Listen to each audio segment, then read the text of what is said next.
Hi, hello. I hope you're as excited as I am for Bloodlines today. I haven't played this before, ever, not once.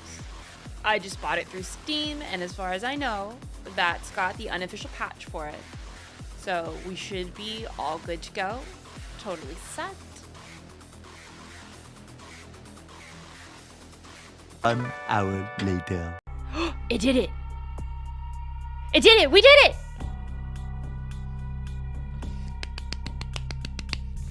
Thank you, everyone. We are successful. No, it's not good work me. It's good work for everyone here. Thank you, everyone, so much for your help. Also, look at the mouse. It like leaves little... We're here. We're doing it. I'm so excited. Oh no, Eero, you cringe sometime playing this one. It's not the most politically correct. That's fine. I'll just run my mouth every time. Are we ready? Let's get this started.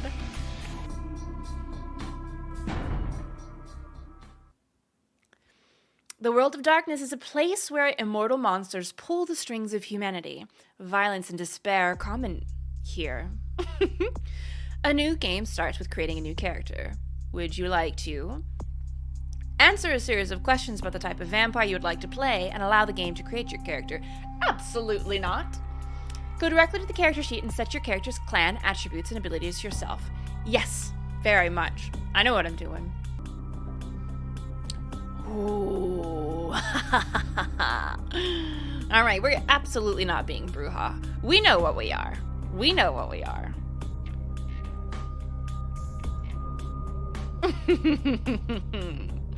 Let's read through them anyways, just because I'm not super familiar with Vampire the Masquerade. Remember, I play Vampire the Requiem. Bruja. Bruja are passionate idealists and rebels, more likely to fight for their rights than write protest songs. In life, most Bruja sought social change, and in a death, most clan members commonly seek the creation of a vampiric utopia. I mean, this sounds great. As militant radicals, not that part though. They're renowned for their combat skills, but are also more likely to frenzy, that makes sense, due to their hot-bloodedness, so to speak.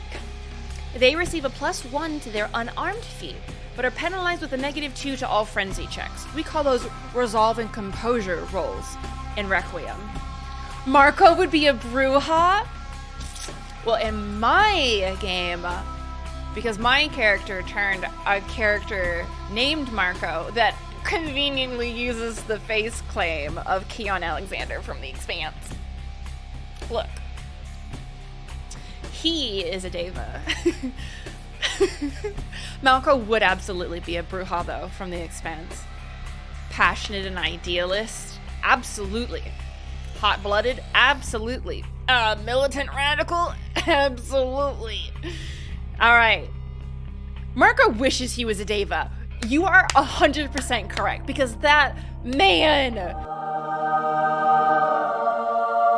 But that's why we're talking so much about Marco, because I low-key have the most enormous crush on Keon Alexander.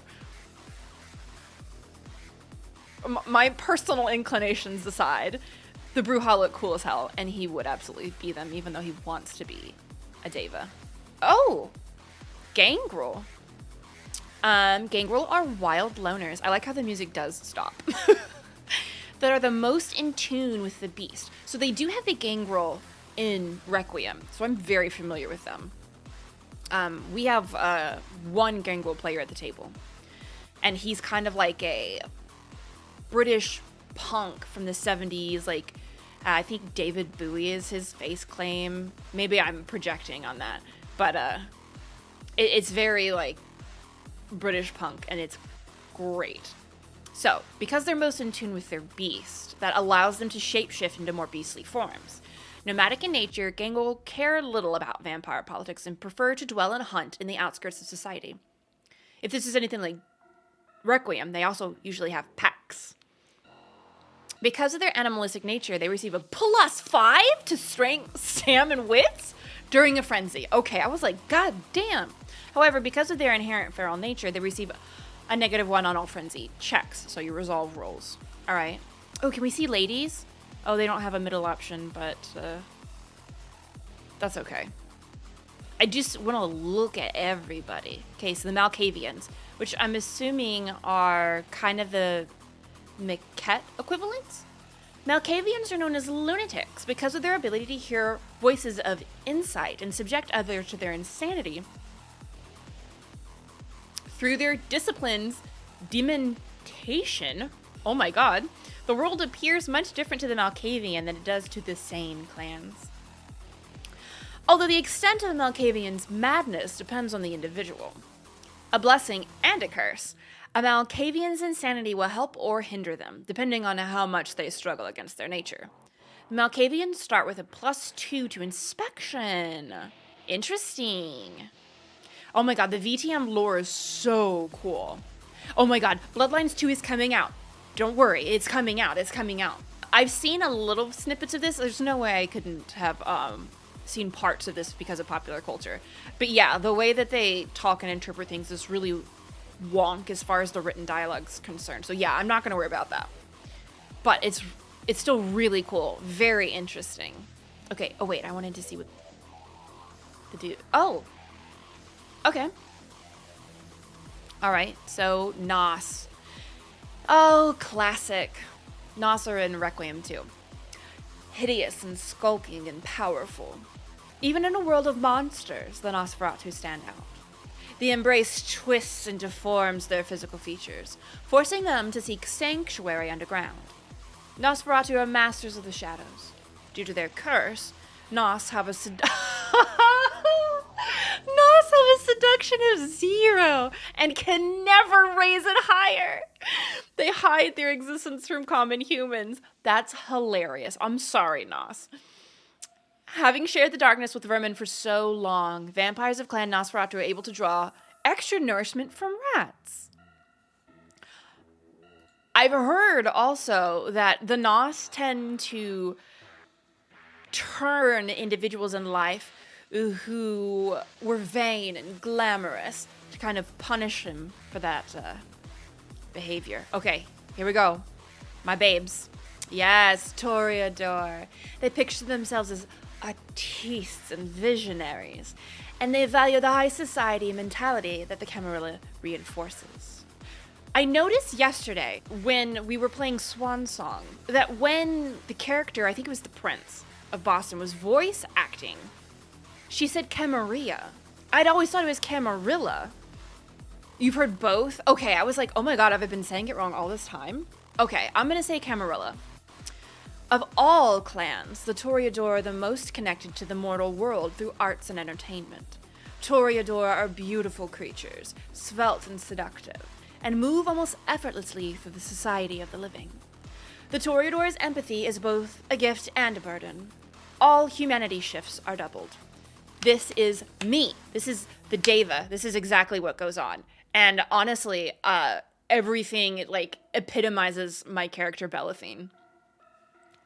She is very empathetic for a vampire, of course, because it's like, it's me playing a character. And her humanity shift, I sink lots of points into her humanity to keep her that way, because I do take like actual penance. I like to take, I guess what you would call like critical fumbles and stuff like that, for the RP, right? Because I think it's realistic and it makes the story interesting. I am not a min-maxer by any stretch of the imagination. I literally surrender my experience from my NPCs and stuff like that. Because I always pick up 1,000,000. Because I just love to make friends when I'm playing D&D and Vampire and whatever other TTRPGs. So, it's so me to a T. Okay, let's see the other. Oh, that's right. We did see him. Now the Tremere.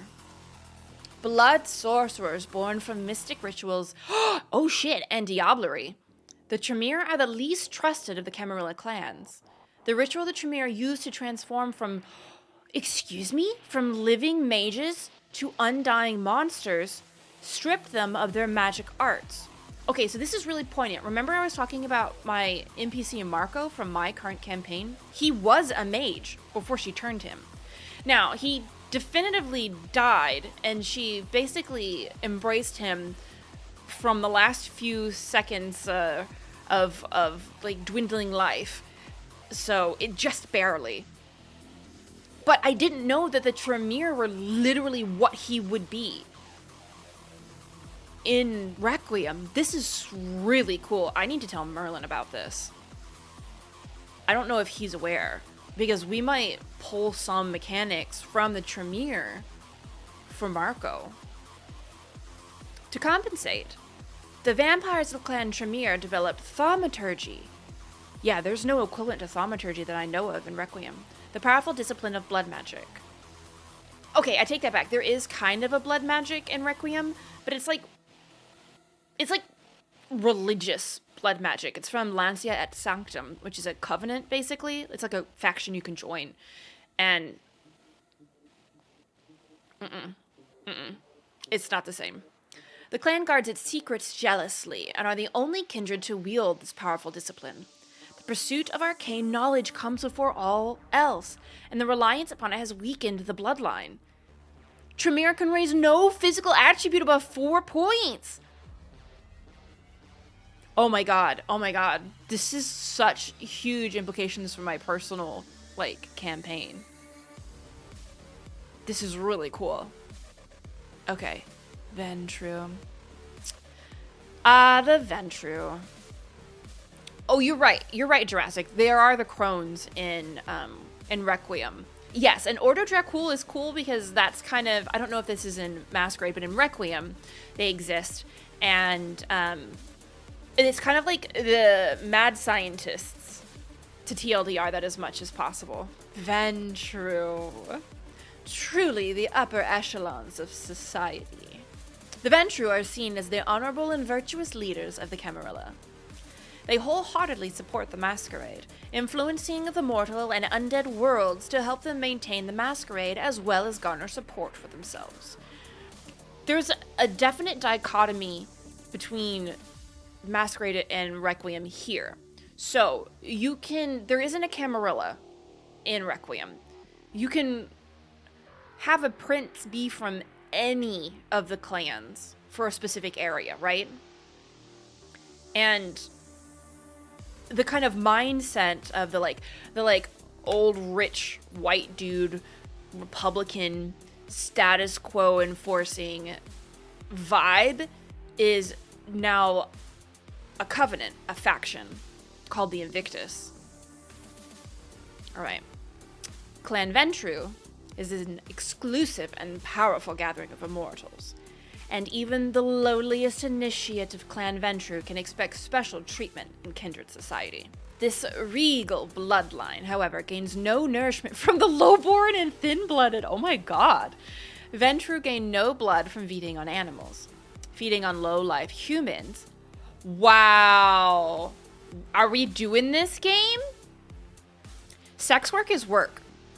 And we don't treat people shitty in any stretch of the imagination because they're in sex work.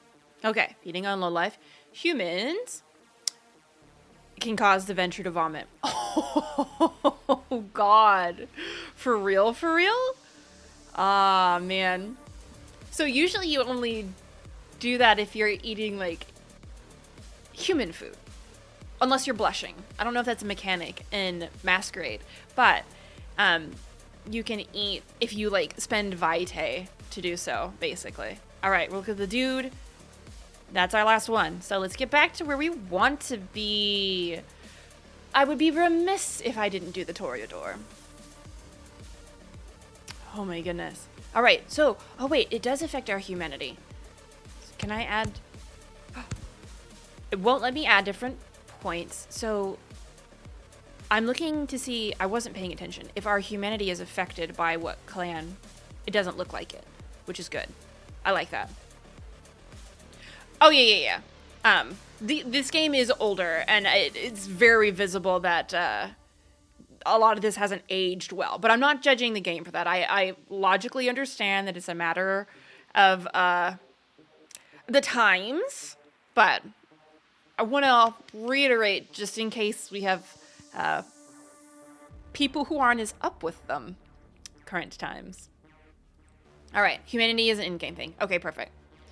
Let's get this started. So let's do, I'm going to do me instead of Belle, which is my character. Okay. Oh, I'm a little nervous. Are you going to make me yell about things on this, the 13th day of Pride Month? Don't make me yell about things.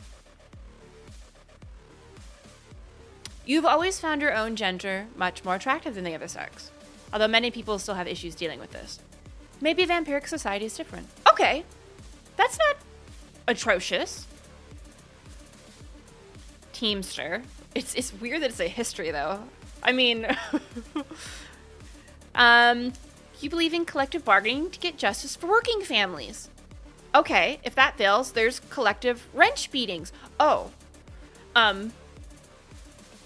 okay. Swap the priority order of your attributes to physical, social, and mental. I like how this was like, they said Teamster, but what they meant was, social justice mob boss. 20-something. It's about people, you know? Out here, on the streets, in the clubs. That's where it's going on. That's where it's coming together. Not in some boardroom. And the people don't wear ties.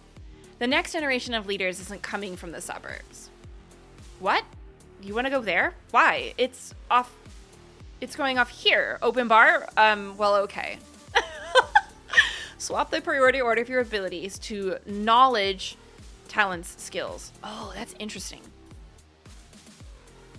A rehab counselor. You always had an open ear for other people's problems, even if you had to listen to some scumbags sitting in prison.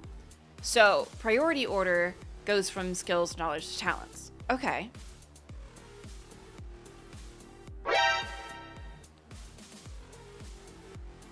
So you're a little boy crazy.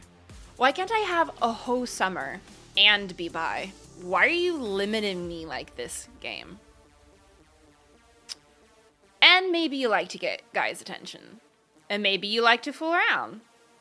That don't mean people have the right to go talking about you and calling you names. They don't know you. In Undeath, your now stunted sexual appetite has reemerged in a curious way. Oh, you more readily digest the...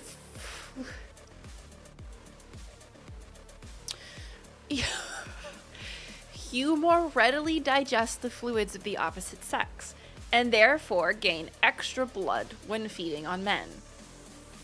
Unfortunately, having slept your way through life, you have a hard time learning its little lessons. You must spend more experience to raise your mental attributes. I don't like the inferences that you're making. Rapacious bloodlust. The embrace brought out a mean streak in you. You're constantly fighting the urge to kill, even as your power to do so grows. You start with an extra point in strength and brawl, but you're more likely to frenzy.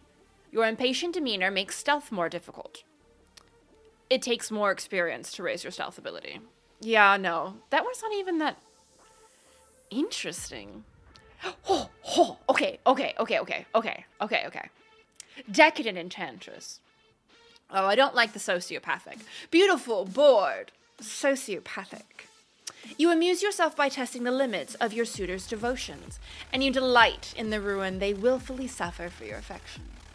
You start with 1 extra point in appearance and 1 in subterfuge, but your celerity has a shorter duration.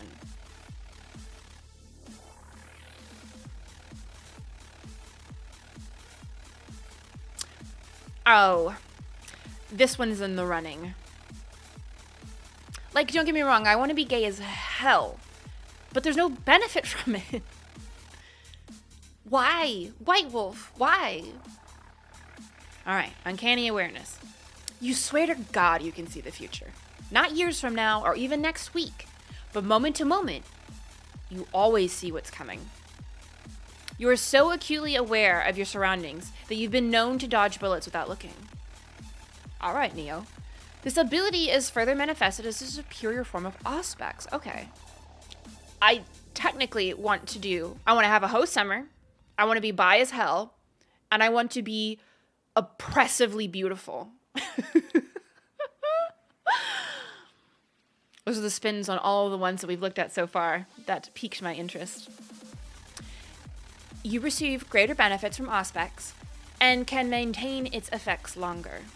Unfortunately, the sheer volume of information makes you more deliberate than most. It costs you more experience to raise your celerity.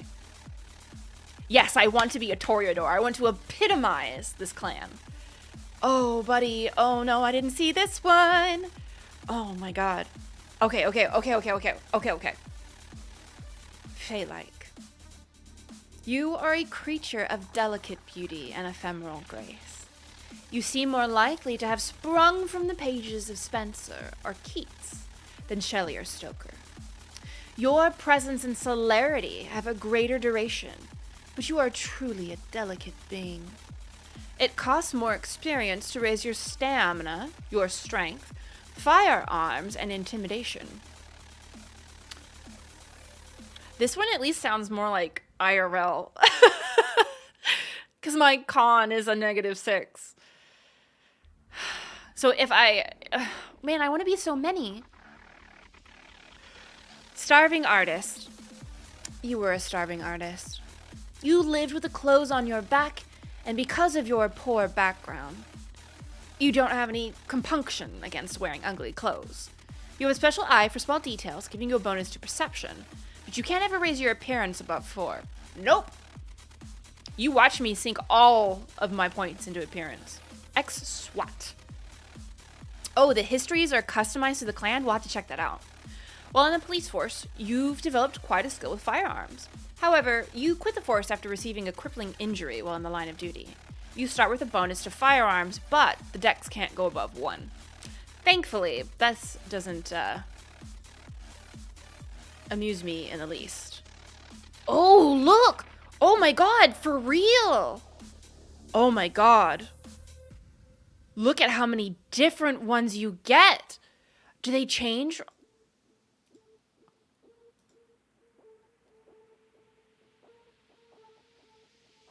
Wow. Oh my god. Oh my god. How much does this affect a playthrough? Man, there's so many histories. I don't know if we're going to go through and read all of them. But this is delicious. There's so much. I do want to read Cleopatra. There are fates worse than death. You know this. In life, you are an object of desire. Men wanted you. I'm going to edit this to women wanted you. People wanted to be like you. You've been transformed into a cruel mockery of your former self. Do you actually get to play as Cleopatra, like the historical figure? As someone acutely aware of how easy life is for beautiful people, you have unique insight into the psychology of human and vampire alike. You start with a point in stealth, and your intense desire to do nothing more than hide forever has given your obfuscate powers a longer duration. You were never much of an animal lover, however. Egypt, cats, hello. It will cost you more experience to raise your animalism discipline. Wow! This is really cool. Okay. So, what do the Ventru have that are different? Oh, war profiteer? Juvenile hall disciplinarian? Industry lobbyist? Jesus, shit. Corporate schmo. Dominatrix! You've always been persuasive, but as a vampire, few can deny your will. You start with 1 point in subterfuge, and your dominate effects are stronger and last longer. As someone who's used to having others serve her, you must spend more experience to raise your skills. Absolutely amazing. Amazing. Oh my god. Why is this so great? Okay, now I gotta look at all of them. I'm sorry. At least the ones that are interesting. Medicine saleswoman, okay. Bar singer seductress? That sounds cool as hell. Eldritch prodigy? Generalissimo. Just an infernal. Oh my god. So what do we do? We did Adventure Tremere toward Nas Malkavian. Ex-gymnast stripper. Woman's prison guard. Long and Littlefoot? What does that mean? What? Don't help me. Your dual deformities. Oh, wait. Do you have different size feet? Is that literally the history here? You're one of those hard luck, triumph in the face of adversity stories that people gobble up. What? All right. A ninja. Doomsayer. Completely batshit.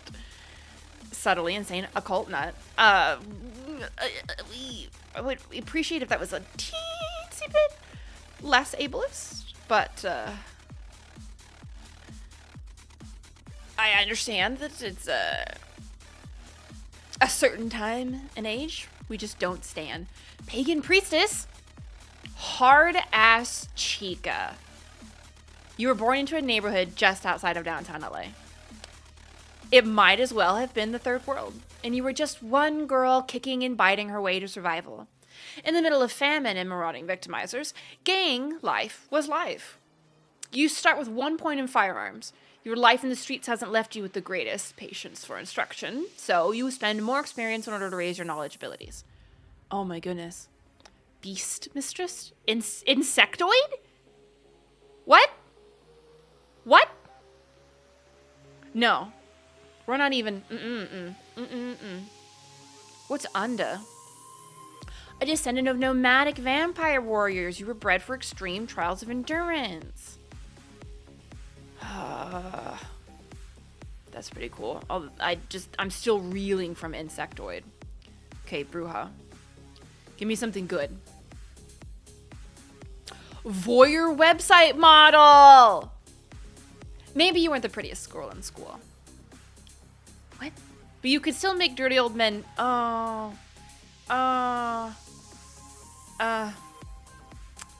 Get your bag, girl, I guess. It beats taco hell. A fixer, like a fixer? You had the streets wired. There was nothing you couldn't find. Oh yeah, no, like a fixer. One of the characters in our campaign is a fixer. He's a human though. Drugs, guns, prostitutes of every shape. No. One time you got giraffe ribeyes on 24 hours notice. And apparently you've had more than a couple of vampire clients. Who knew? You left an impression and now you're here. No.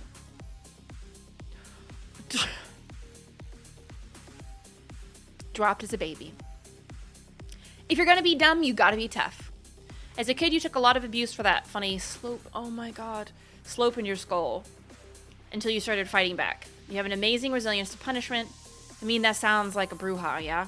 And start with 2 extra points of stam. Anti-paladin? A bully in life, a tyrant in death. You were born into undeath with savage combat prowess and an inclination to use it. When you do, it's a terrible sight to behold. It costs you fewer experience points to raise presence. So is this like our charisma block? And you start with a point in melee. It costs you more to raise celerity and humanity, however. Alright, well. Let's go back to what we want. Oh, God. Okay. What are we gonna pick? So, on the table, don't get me wrong. I want to choose homosexual because it's Pride Month. But we have to compete with Ho Summer, Oppressively Beautiful, and basically an elf. Those are all very tempting. So let's see. What are the definitive... So, presence and celerity have a greater duration. I don't mind the debuffs as much, or the penalties, whatever you want to call them. So I'm not super concerned. I guess I don't know how much is going to be affected by these choices. So I do really like an extra point in appearance. And celerity is just our ability to move fast. So at least from the tabletop standpoint, that seems really inconsequential to me. The homosexual history doesn't really change much. Ugh, disappointing. I mean, I'm glad that you have that one through what looked like every clan, but it makes me sad they didn't do more with it. Okay, so we have an Enchantress. This one just makes us benefit from men.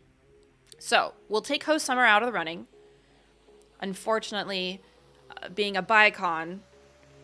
There we go, Xavier. We will headcanon that we are indeed a bicon and having a Host Summer. And we can pick. Yeah, it would be cool if you could blend these, or at least pick several. Or maybe like a feat, you can get it after you've gotten a certain amount of experience points. So we're choosing currently between oppressively beautiful and basically an elf. So I understand that presence is the equivalent of the majesty tree in Requiem. I may need some combat stuff. Maybe it would be safer for me to do oppressively beautiful. At least this time around. Maybe I do have to make this Belaphine. Because this is very much her. Yeah, it is a video game. I tend to play things as passively as possible. And peacefully as possible. So maybe I won't give myself as many handicaps if I go with oppressively beautiful rather than basically an elf. Yeah, look, they really sold me with extra point in appearance.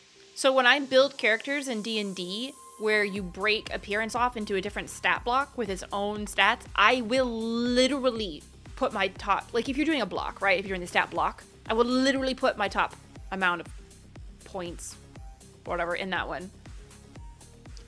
This is my brand. I always build, not always. If I'm building a character that's operating on charisma, they better be jaw-dropping. And this way, look, it says you amuse yourself by testing the limits of your suitor's devotions. And so, thankfully, given the way this is worded, it's not limiting us to just dudes, thank God. So, we're still a bicon, having a Host Summer. We are in the middle of our Host Summer, and oppressively beautiful. It sounds like a great start to me. Okay, so now that we picked our history, let's go back to our sheet. Okay, so this looks almost exactly like a sheet. Is it sad that the nerd in me really wants to go grab my actual character sheet and show y'all? Okay, good. This pulled things in for us. So, what does subterfuge give us? So, it turns the many undercurrents of a social situation. Ah, okay. No, this is perfect. It measures your character's ability to conceal their motives and deceive others. It's needed for the feat of seduction. Oh my god, it's our Host Summer. We gotta seduce everyone. I wouldn't be playing any tabletop equivalent correctly if we didn't seduce everyone. Okay, so I need points in charisma. Absolutely. So let's look through all of these because I'm going to need to know how these are going to operate. The Toreador are not so much the artist as the muse. Stealth measures your character's ability to move silently and avoid being detected. I mean, I probably will want that. But let's start from the top. We need strength, will. Okay, maybe I should read them before making these definitive calls. All right, so the Toreador's body is a thing of beauty, not a machine of industry. Strength is a measure of your character's physical prowess. It's crucial for the unarmed and melee combat. I hate both of those things. The Toreador's body is a thing of... Oh, okay, so that's physical as a whole. Got it. Determines the agility. Dex increases our lock picking and sneaking, which we might need. Stam is our overall toughness. It prevents damage from bullets, police batons, hello, and baseball bats. Increases soak bashing. Excuse me, police batons? Okay, so social attributes, enchanting or beguiling. The Toreador can play the social webs like a divine harpist. This measures our character's ability to sway others through personality. Charisma is an important part of the persuasion feat. Wait, where's persuasion? I would like persuasion. Brawl, dodge, intimidation. This is something we have to... Oh, wait. Persuasion. Oh, it's over there. These were our feats. Victory! So... Oh, it's showing us what things are affected. Okay. So what affects persuasion? Oh, this is really handy now that I'm looking over here. Okay, so we don't necessarily have talents that affect it, but for sure, charisma does. Appearance also affects seduction.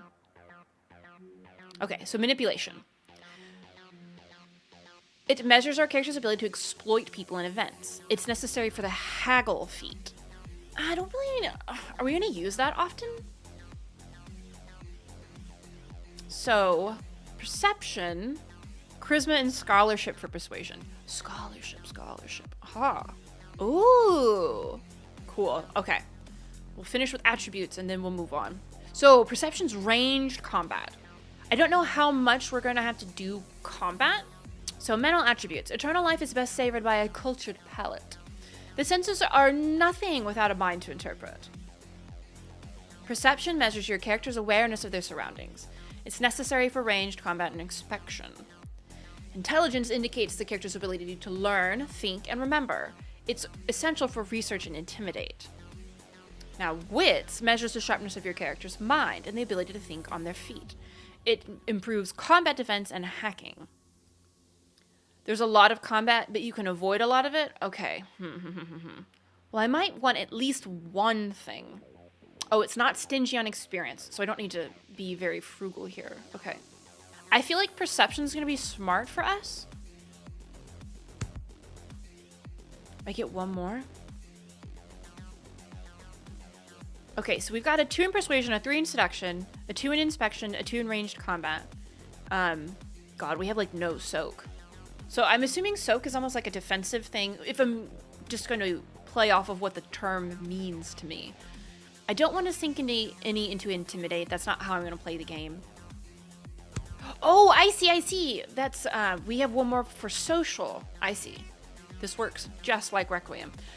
So manipulation, it's necessary for haggle.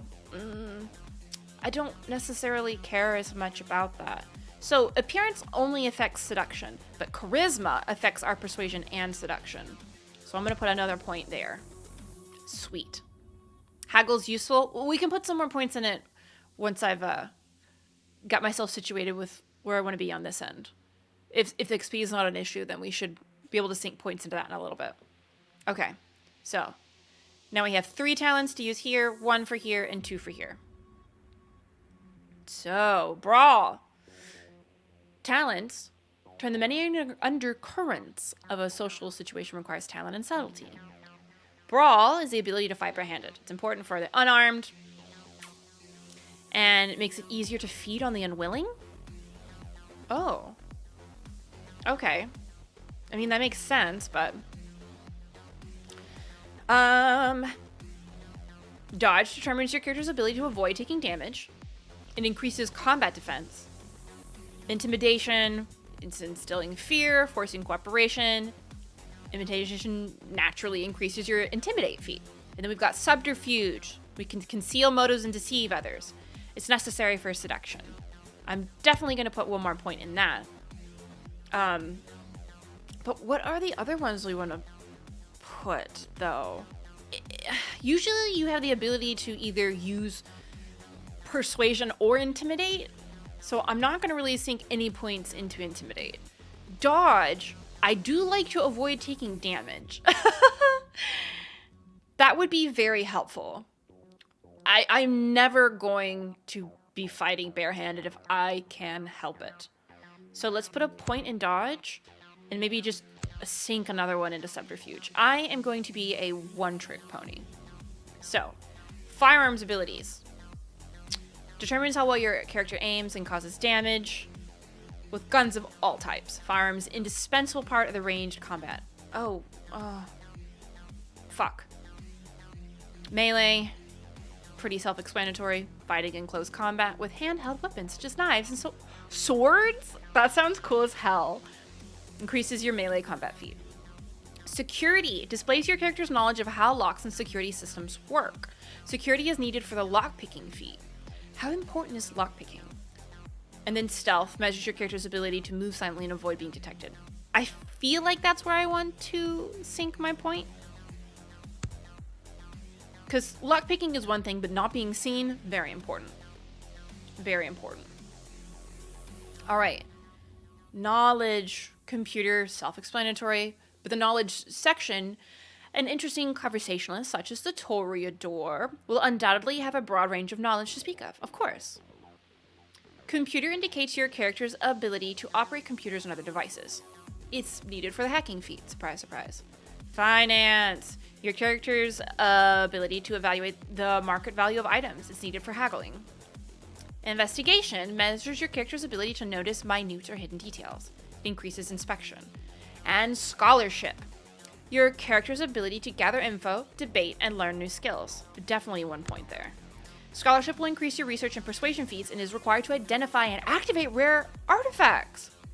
Ah, very cool. Okay, so. Where should we put... Okay, wait. To go back really quick.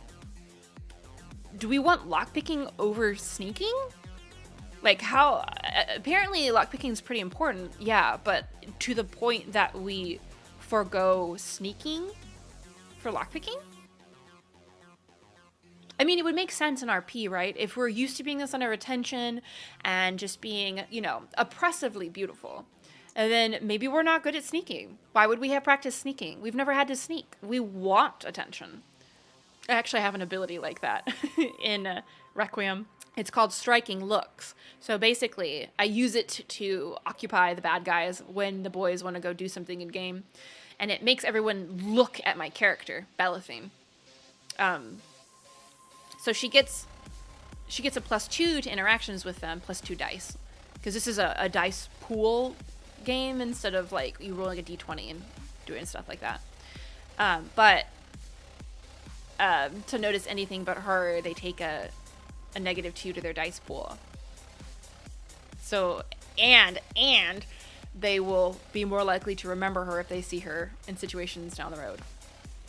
Okay, so it looks like we can keep stealth. That seems like the best choice here so far. Okay, great. So, I guess the question is, investigation or another point in scholarship? Because I'm looking at this like it's a D&D game, right? Like we're playing tabletop, where investigation might be really useful for us. Noticing minute or hidden details is also really handy in a video game. And we already have a point in scholarship, so maybe that's what we go with? I don't know if points in these things open up different dialogues for us as well, and I do care about that. But if we put another point in scholarship, it really ups our persuasion, and we have points in inspection already. So what happens if I put it here? Oh, wow. But look at my enormous persuasion and seduction scores.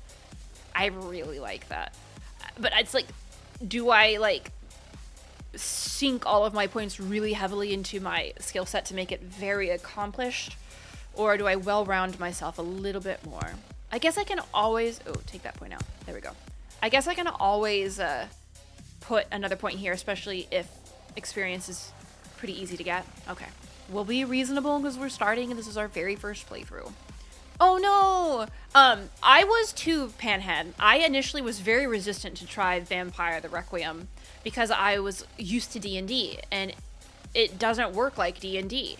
I just had gotten really familiar with the lore set, and because I'm such a heavy RPer, I would have to go do a ton of research and getting familiarized with the world, the types of characters that are prevalent, so like the clans, the way everything worked. But I prefer the system, Vampire the Requiem, to D&D any day. If you prefer to do more things than just do combat, Requiem is such an amazing system for mechanics. You have so much more freedom to do things. It's set up to be a more social game than D&D is. D&D definitely, not that I'm shitting on D&D. I still love D&D, but if you want to do more than combat, because D&D is based on your class. It's based on combat. There's just a lot more you can do with a world that's not predicated and founded on combat. You have skills and other things, like abilities and spells, and it's really cool. I like it a lot. Okay. Is there anything else we need to do?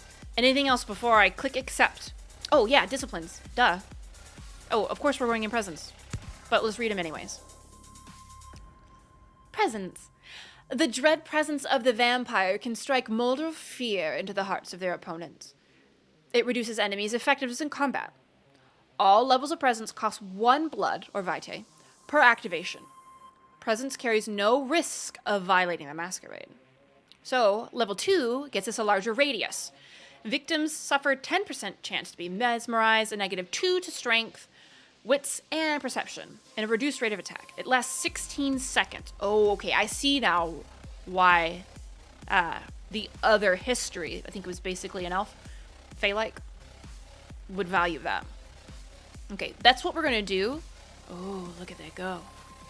But, let's look at the other ones first. So celerity is the preternatural speed. The world will seem to slow while you remain unaffected. All but the first level of celerity are obvious supernatural acts.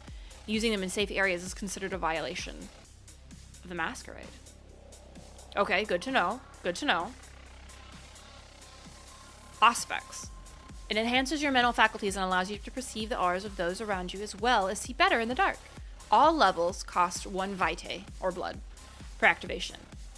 No risk of violating the Masquerade, so the only one we really need to be careful about is celerity. And Panhead. I haven't watched LA by Night, so I can't really comment on the way that they play their game, but we have combat in our game. It's not no combat. D&D is just built around combat, so it operates differently. Vampire the Requiem can have combat, and ours does. There are very distinct rules and mechanics for different types of combat.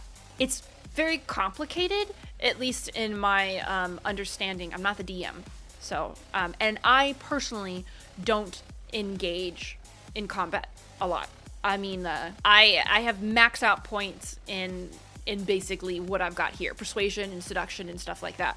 So that's not how I handle conflict. Oh, so the Masquerade is, oh, okay. So it's showing us how many, these are like lives basically before we get in trouble with the Camarilla.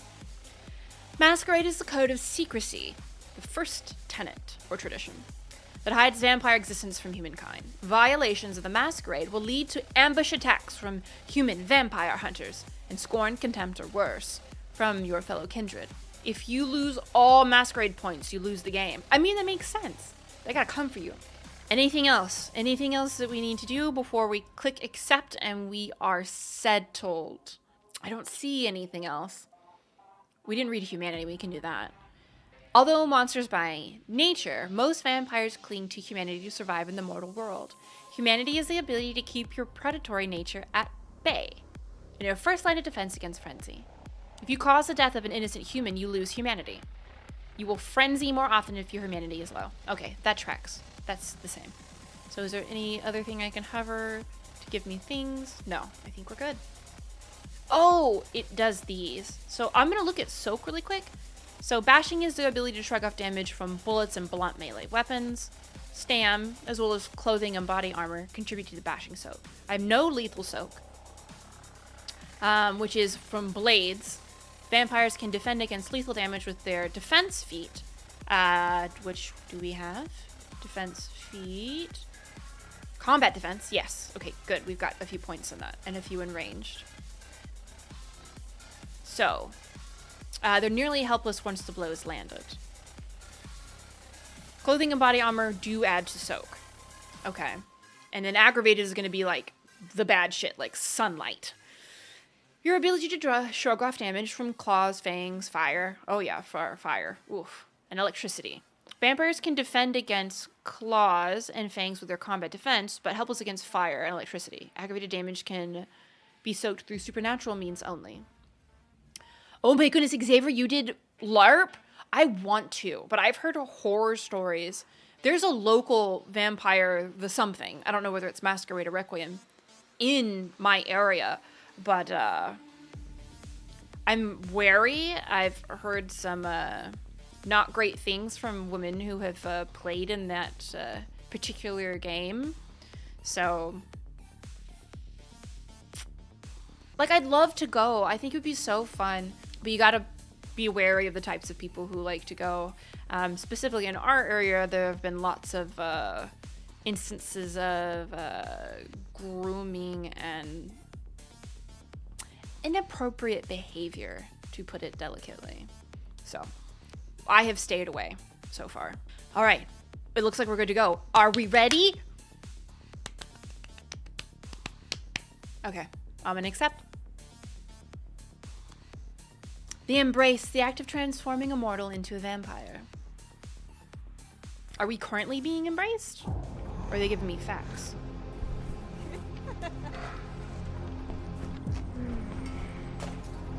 I want to show you something.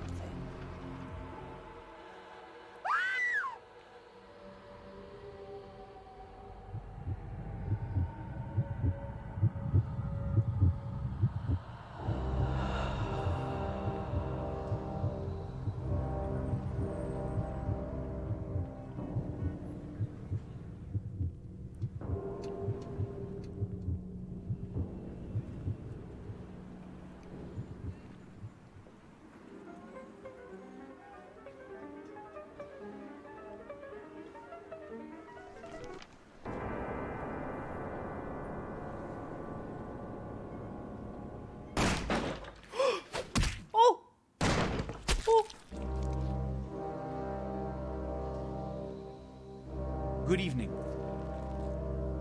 My fellow kindred, my apologies for disrupting any business or interfering with prior engagements you may have had this evening. It's unfortunate that the affair that gathers us together tonight is a troubling one. We are here because the laws that bind our society, the laws that are the fabric of our existence, have been broken. As Prince, I am within my rights to grant or deny the kindred of this city the privilege of siring. Many of you have come to me seeking permission, and I have endorsed some of these requests. However, the accused that sits before you tonight was not refused permission. Indeed, my permission was never sought at all. They were caught shortly after the embrace of this child. It pains me to announce the sentence, as up to tonight I considered the accused a loyal and upstanding member of our organization. But as some of you may know, the penalty for this transgression is death. Know that I am no more adjudicator than I am a servant to the law that governs us all. Let tonight's proceedings serve as a reminder to our community that we must adhere to the code that binds our society, lest we endanger all of our blood. Forgive me. Let the penalty commence.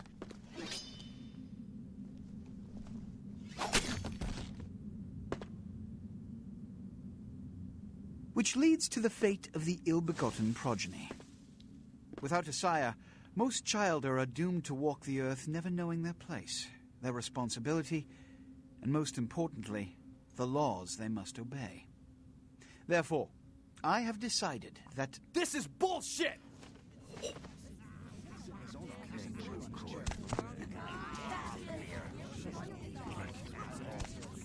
All I'm saying is that he better not do it. If Mr. Rodriguez would let me finish. I have decided to let this kindred live. They shall be instructed in the ways of our kind and be granted the same rights.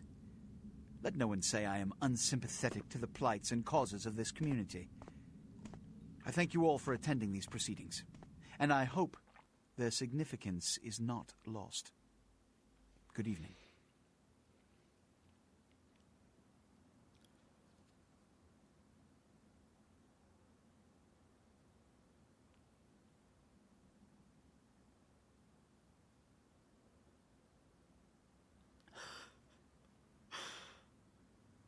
Your sire, tragic, my apologies. But you see, there is a strict code of conduct that all of us must adhere to if we wish to survive. When anyone breaks these laws, they undermine the well-worn fabric of our centuries-old society. Understand my predicament. Allowing you to live makes me directly responsible for your subsequent behavior. So, what I'm offering is not generosity, but the opportunity to transcend the fate woven by your sire. This is your trial. You will be brought to Santa Monica. There you will meet an agent by the name of Mercurio. He will provide the details of your labor. I've shown you great clemency. Prove it was more than a wasted gesture, fledgling. Don't come back until you do. Good evening. Oh, okay. Not only do vampires hide from mortals, they hide from themselves as well, pretending they are... I did my best. Okay, some things. First of all, yes. This was the same start as, I think, it was Coteries of New York, which I really enjoyed, by the way. I hope y'all liked it, too. Of all of the games that we sampled over this vampire weekend, I think it was my favorite. It was really well written, it was well paced. I like Swan Song a lot, but Swan Song is like more overwhelming, I feel like. I was terrible at the Battle Royale. Oh my god. I mean, it was Baby's first Battle Royale. It makes sense that I would not be good at a game that I've never played before. Not just Blood Hunt, but literally I've never picked up a Battle Royale in my entire life. And I don't really typically play shooters unless you count Mass Effect. That's it. That was the first shooter I've ever played. But yeah, this seems to be a common occurrence, which is wild because, as we talked about when we played Coteries of New York, there are 3 traditions. Don't fuck up the Masquerade. Don't sire people without permission. It's Masquerade progeny. And then, basically, in Requiem it's Amaranthin, I think. Or Amaranth. Diablerie. Don't eat other vampires. Because it's not just killing other vampires. Diablerie is when you drain them and then I think you eat their heart or something. I've never done this, so I'm not even really sure on the mechanics. It's really bad. They literally like live inside your head at that point. You have a voice in your head because you've consumed the essence of another vampire. It's bad shit. It's really illegal. So yeah, this seems to be a common issue. I'm talking about Vampire the Requiem. I have never played Vampire the Masquerade at the table. I play Vampire the Requiem. And those are the 3 traditions for that. Use the mouse to look around. WASD. Oh, we can toggle walk and run. Okay. Oh, we can move between first and third person. I'll keep it third person so we can look at our person and nobody gets motion sick. And then use the camera keys to move the camera around in third person. Okay, left click. Okay, so I already forgot what it said to do.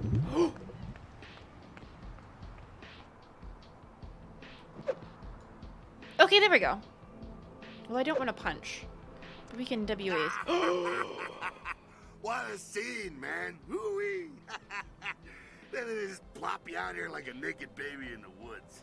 How about that? Look, kiddo, it's probably a lot for you to take in, so, why don't you let me show you the ropes? What do you say? Oh, good. We get to voice act this.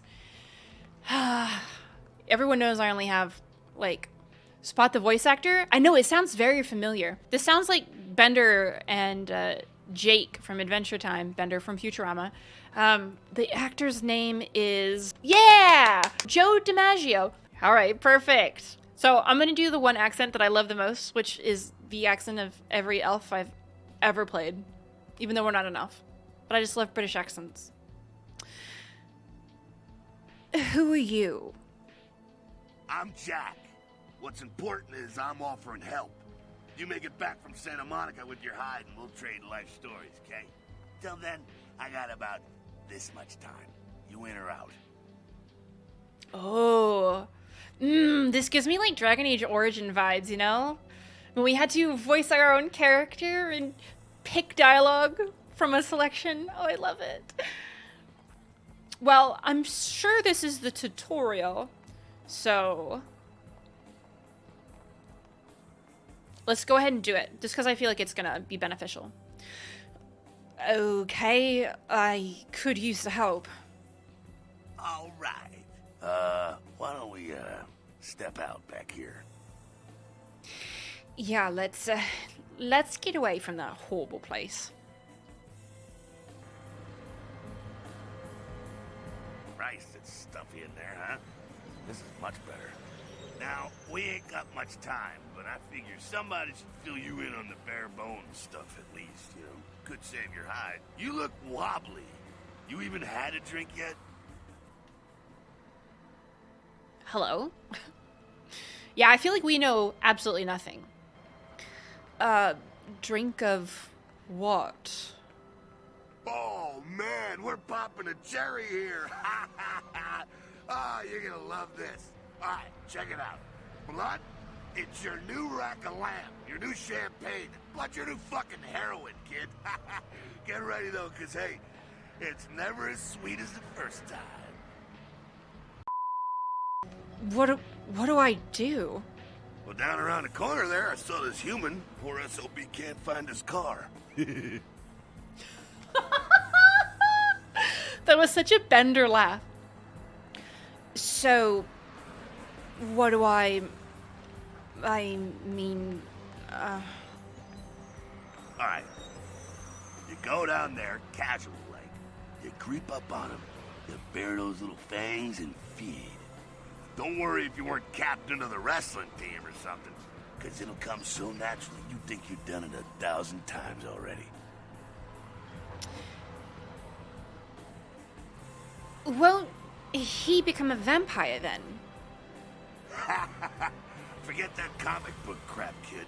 It don't work that way. Now go for it.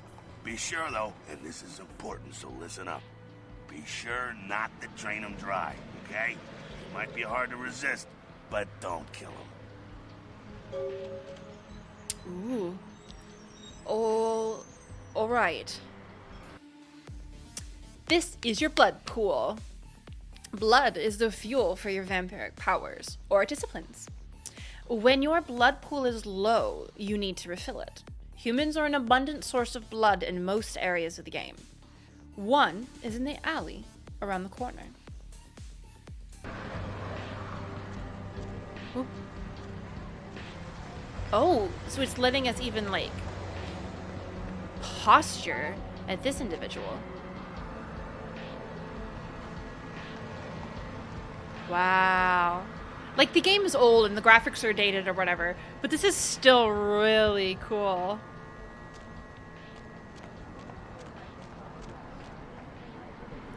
There's the man. Can we explore a little bit? Not really. Okay. Feeding on humans fills your blood pool. To feed, approach your victim and press the F key when you're close. It's important that humans do not see you feed on other humans. But that's the best part about sinking points into, like, seduction and whatnot as a toreador, because it's really convenient to just look like you're making out with somebody. Once you've begun feeding on your victim, you will see this bar appear. Okay, so this works like Swan Song, remember? This represents your victim's blood pool. You should stop feeding before emptying his pool and killing him. Press feed again to stop feeding. Okay. this poor unfortunate man is in the wrong place at the wrong time. Hey, what's up? Oh, goodness. We'll get him about halfway. I like how she just, like, wraps her legs around his waist. Okay. He's just gonna hang out. It's definitely a lot harder to pretend like you're just making out with somebody when you jump on them, wrench their head back, and then wrap your legs around their waist. I mean, I'm not giving anybody shade if that's their jam, but it definitely is a little harder to pass off. Yeah. Yeah. Hell yeah, you're feeling it. I can see it in your eyes. You're a born-again predator. Feeling that blood bubbling inside you, lifting you up. That's it, kid. That's what it's all about right there. Great. When do I get my cape? Do I get to pick the color? All right, now, you got the blood, you're feeling all kick-ass, feeling better than your best day living, but wait, it gets better. All kindred, that's our word for vampire. All kindred have a few things in common. Things that set them right square above humans on the food chain. Yeah, like what? Like sharper senses, a body that can take a beating, and if you play your cards right, eternal life. That's no sure bet, but still a chance at immortality's not a bad deal. And that's just for starters. Fringe benefits for joining the club. So I'm going to live forever. Well, you can still be destroyed, but forget the books and the movies. Garlic, it's worthless. A cross? Pfft, shove it right up their ass. A steak? Only if it catches you in the heart, and then it just paralyzes. Running water? That's no problem. I bathe. Occasionally. Now, a shotgun blast to the head. Oh, that's trouble, boy. Fire? That's real trouble. Sunlight? Well, you catch a sunrise and it's all over, kiddo. Get it? They do such a good job of, like, summarizing all of this. So, I'm really impressed. So what he's describing as, like, the things that people think vampires are affected by, they're still affected by them in certain circumstances. They're called banes. It's just a mechanic of the game, as far as the tabletop is concerned, but clearly it doesn't have a lot of bearing here. Also, the Bender Labs are sending me. This is so hilarious. Also, the, like, ambient movement and stuff, the, like, way the lips are moving and whatnot, the graphics clearly look a little clunky, but the characters are moving really well. I'm surprised, actually. It's really great. Yeah, got it. Okay, now. The fuck is this?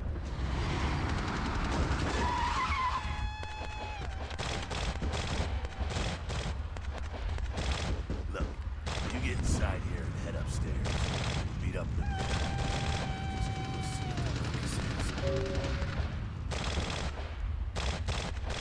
Yeah, you do that. Hello? Okay, at the bottom of the screen is the use icon.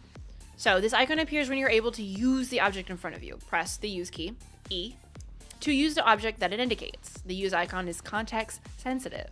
That is, it will look different depending on the object you can use. In this case, a door that can be opened. Oh. Okay. Man, it's just like coming down out there. Can we look at anything? Oh, press the jump key to jump. Okay. That's easy. Oh. Hold on, I need to, like, peek around. So I'm certain this isn't going to be as, like, oh, yes, I saw. Yes, game, I'm going. Don't punish me because I'm exploring. I'm not sure if it's going to be as thorough an exploration as stuff like Elden Ring and shit. So I don't know if we need to explore as thoroughly as I would for that, for instance. Oh no, if someone waits and watches before putting a vampire in torpor, is that a stakeout? Oh my god. Your feats are the combinations of your various abilities and attributes. The higher your feat score, the better you are at the activities that they influence. Inspection is a feat, and it's the combination of perception and investigation. It allows you to see hidden and secret things. For example, the lockpick on the crate in front of you. You can find your feats listed on the right-hand side of your character sheet. You can pick up certain objects in the world. If you are able to pick up an object, you will see a use icon appear for it when you're close enough, and the crosshairs in the center of your screen are over it. Use key. Lockpick. Got it. May I have, please? Got it. Okay, so we got the lockpick. There's nothing over there to really look at. Oh! Come down here. What? Stay away from the windows. Oh, sorry. Oh, it's a 𝒸𝒾𝒶 raid. The 𝒸𝒑, they're, Christ, I was hoping to spare you this shit till later. The 𝒸𝒑,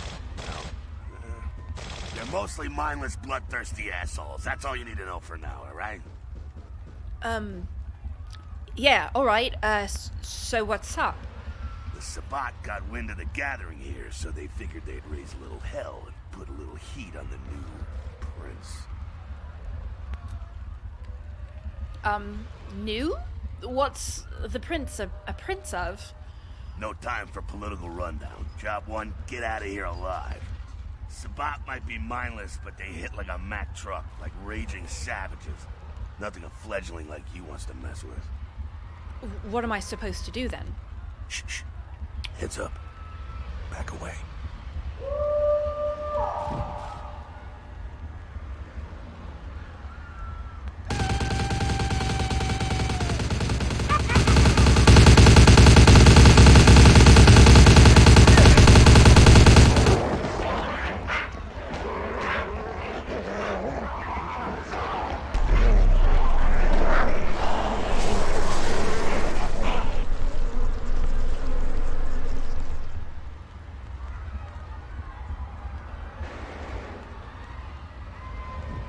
Dumb, frenzied 𝒸💑 bastards.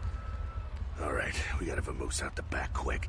I'll stay and keep a watch out. You get us into the office. The door's around the corner here. Yeah, I'm on it. Jesus Christ! Oh my god. That was so much information at once. I didn't know there was a World of Warcraft shaman in this game. First of all. Very interesting. Or that giant man who looks a lot like Sten, if he were in this game, from Dragon Age Origins. So, Sten World of Warcraft shaman confirmed? Alright, to access our quest log, press L. L for log. Very convenient. The quest log contains info about your quests, as well as any notes and instructions you'll need to complete them. I can handle that. Okay, let's tap into it. Oh, okay, good. It shows us our humanity and how many points of the Masquerade we've got left. Okay. Oh, even we have different logs for different places. Okay, good to know. Oh, interesting. A vicious vampire faction known as the 𝒸💑 has launched an assault on the secret Camarilla gathering downtown. You and Jack, i.e. Bender, are caught in the middle. To escape, you must obtain entry into the office. Can do. Is there a crouch? There is. Okay, good. Let's be stealthy. And it's a toggle. I love. Alright, when a door is locked, you will see this use icon. Lockpicking, a combination of dexterity and security, is a feat that helps you open locked doors with a lockpick. When you see this icon, press the use key to try to pick it. Once you have begun lockpicking, you'll see this bar. It represents the time needed to pick the lock. If the value of your lockpicking feat is equal to or greater than the difficulty, you will be able to pick it. Handy. I do not have any lockpicking.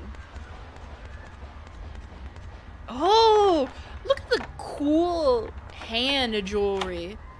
Oh, sweet. Nice. So, now how do I get us back into third person again? Oh, thank you, Z. All right, so let's get in here. Ooh. Ooh. Come on, Bender. Oh, Bender, how are you already in here? Oh, somebody's got a diploma. Registrations. Oh. Shortcut. Well, nicely done, though. Not exactly an angel in life, were you? You don't know that. We're gonna give him a nice wink. I had my limits. Cool. Now, if you want a lesson on how really not to act, take notes from those 𝒸𝒾𝒶 assholes. You're a big bad vampire. Yeah, great, congrats. Now keep it to yourself. You go roar and you beat your chest, and that's what you can expect. Yep. Wait, excuse me, what? Wait, I've still got that list of people from high school. Why not? It's the same reason you don't let humans see you feeding. It's why the wolf doesn't want the sheep to know he's there. It's also why you don't go juggling dumpsters or outrun the 815 from Sacramento, and it's why you didn't know any of this when you woke up this morning. I get it. Keep our secret, and you make things easier on all of us. We're living in the age of cell phone cameras. Fuck-ups ain't tolerated. Makes sense enough, right? Well, it ain't a casual thing for a fledgling like you. What do you mean? What could happen? That party back there with the guy in the suit and the Magilla gorilla? The assholes that put your sire to death? That's the Camarilla. They make a tidy business out of enforcing vampire laws like this one.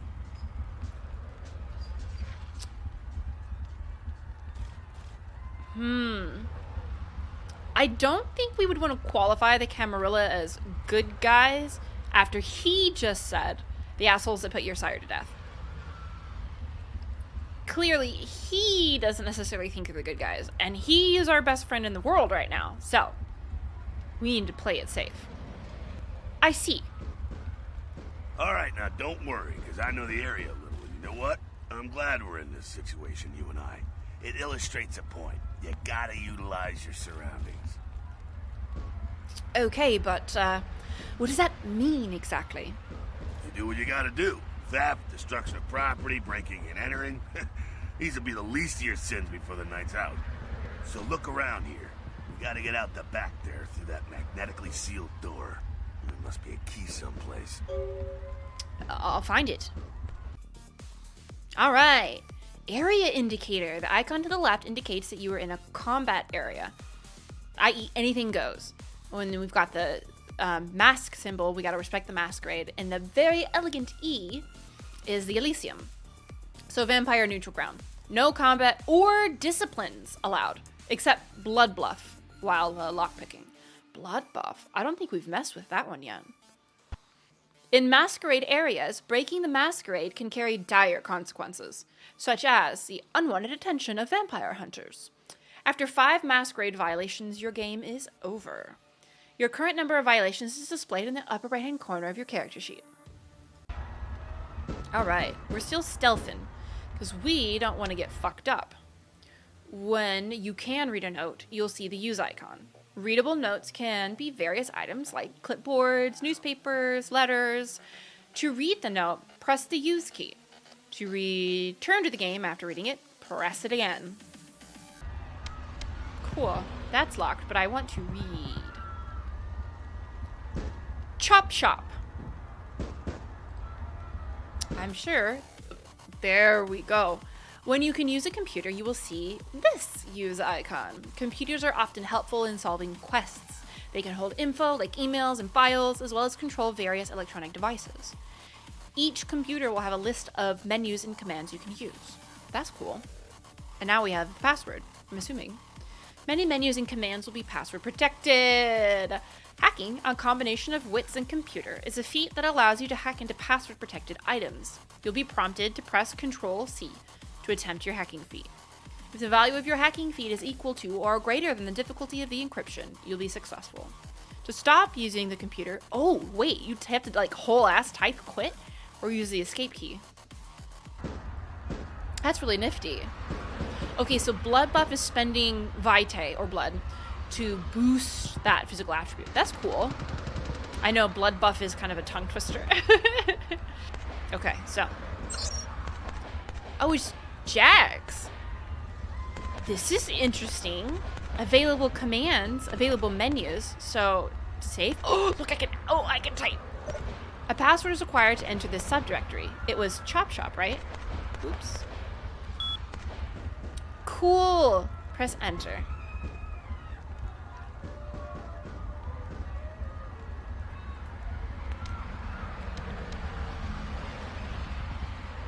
And then we just type quit. When you approach a container, you'll see this use icon.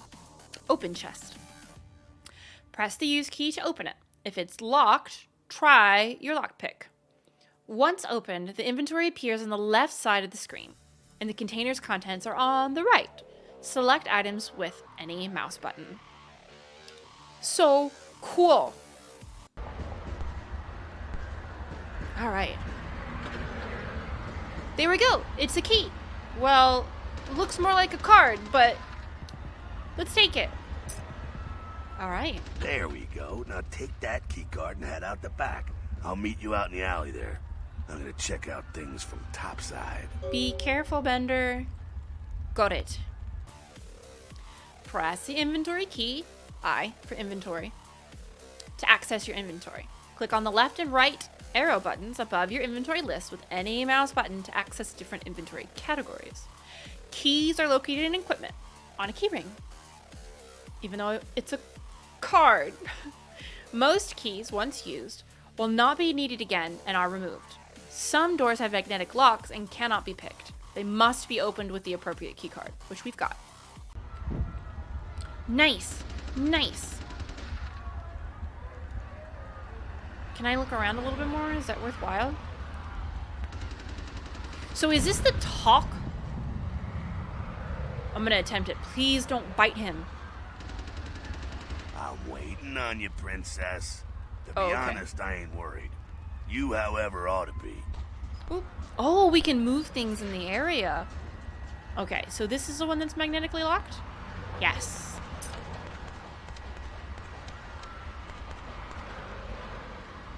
Alright, I'm just gonna go down. I'm gonna be sneaky sneaks.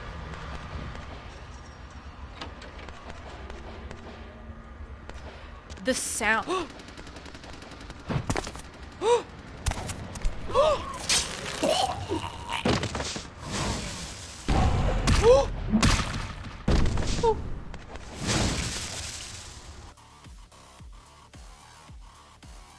Oh, he hurt me.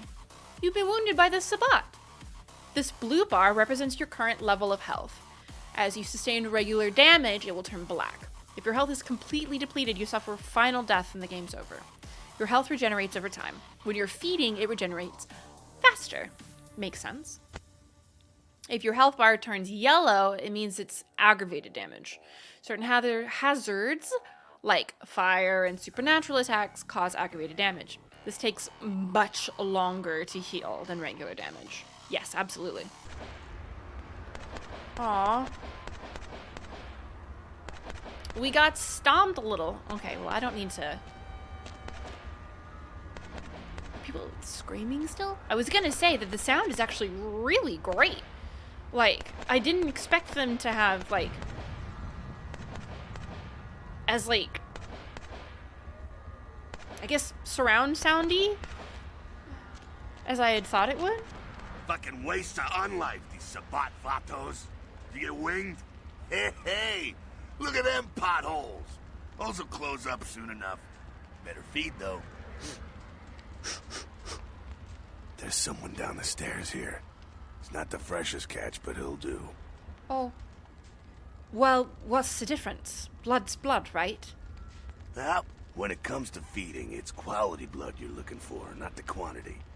Bums and lowlife don't pack the same punch that a healthy, well-bred human will. Juice bags with a pedigree. That's the good stuff. But you gotta take what you can get. You ever had a PhD, kid? Ooh, that's good stuff. So, that's interesting. So pedigree kind of indicates that something's well-bred, which is what he says, right? But a PhD is something that you attain. You're not born with a PhD, whereas you're born with whatever hereditary assortment that you've inherited. Interesting. If you say so. Remember what I said, though. Don't kill them. At least not the innocent ones. You're a monster now. Make no mistake. One of the damned and the fallen. You need to hold on to every last shred of humanity you have. Let's say I get a little overzealous. What happens then? An innocent's an innocent. You kill one, even a worthless bum, even by accident, and it's gonna cost you a piece of your own humanity. Bring you closer to that beast you got welling up inside you. The beast, what exactly does that mean? The beast? It's always there, waiting to take over. When it does, it's like a wild animal wearing your skin. Desperate, scared, reckless. He'll do anything to survive, and it's you that has to deal with the consequences.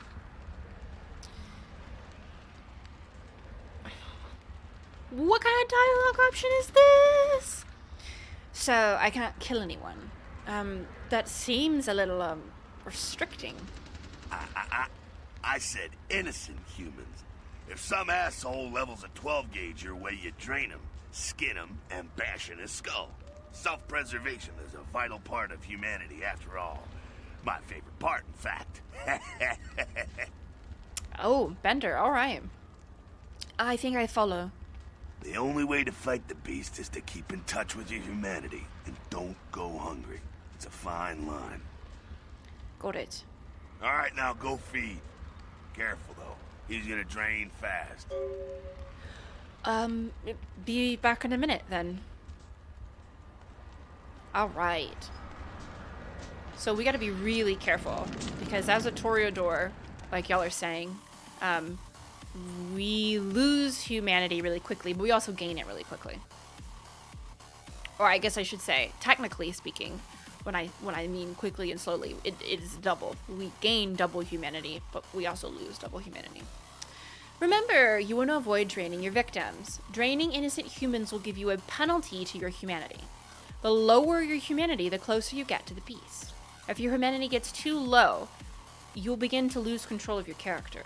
This is known as frenzying and may result in a Masquerade violation if you are around humans. Hey buddy, do you mind if I borrow you?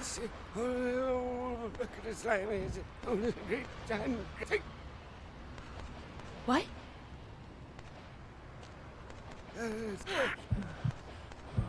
Take about half. Boop. Thank you.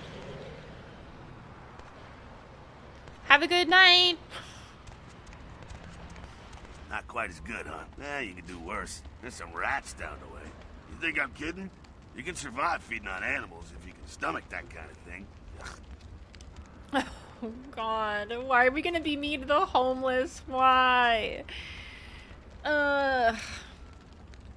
Worse than a bum snack. That scarf tasted like old gym socks. Well, give it a try. I'll think about it. Oh. No, not our rats. Rats can be fed upon to gain a single blood point. You'll find some rats at the other end of the alley, near the yellow windows. Killing rats has no impact on your humanity score. What? What? Humans do not react well when they see live rats being sucked on.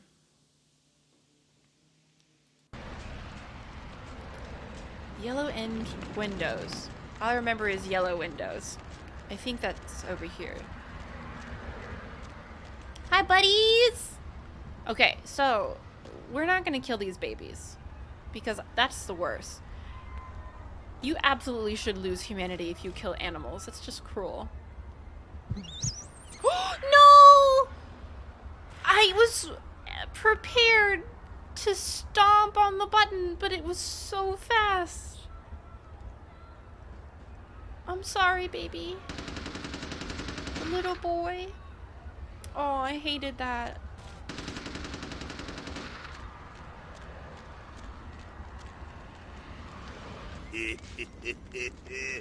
You rat sucker.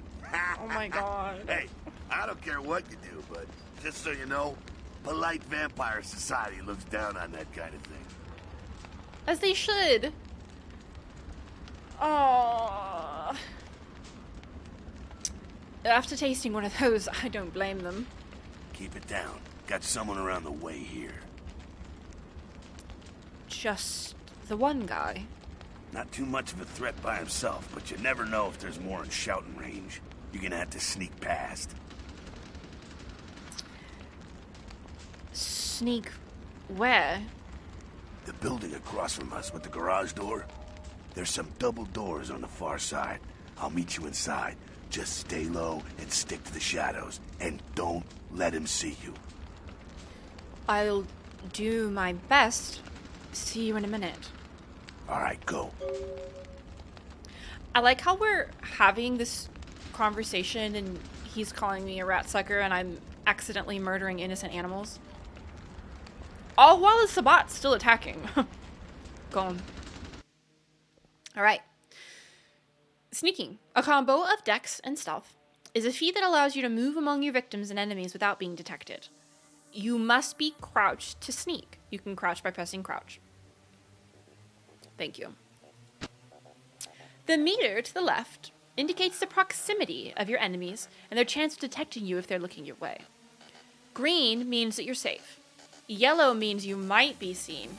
And red means they will see you if they look in your direction. The enemy's chance of detecting you is directly tied to your sneaking feat. If you're detected, your enemies will often say as much and come to investigate. Alright, so, the building across from us. I'm gonna crouch. I'm assuming we go down this hallway? Maybe not? Oh, that's so loud! I just wanted to peek because we haven't been down here anyways. Okay. So we had to get past the dude. Oh, our rat buddies are still over here. Just the one. It's behind the gate? Behind the grate. Oh, I saw the bar move up and down.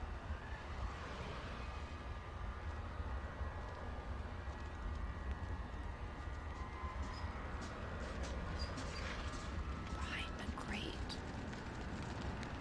Is there a dude down that way?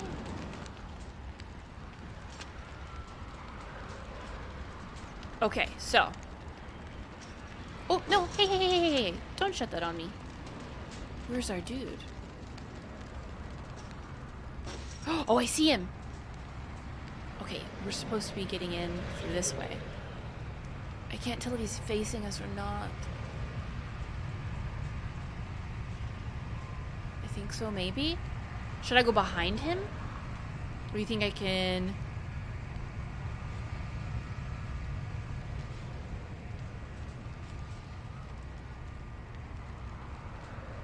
I'm not sure where we're supposed to go. I'm gonna try...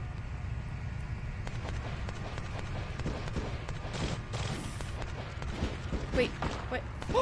Oh, that's the guy! I thought he was on the fucking other side! What the fuck? You've been detected by the enemy. Dun, dun, dun. Try again, remembering to crouch. I did crouch, but I didn't know he was coming around there.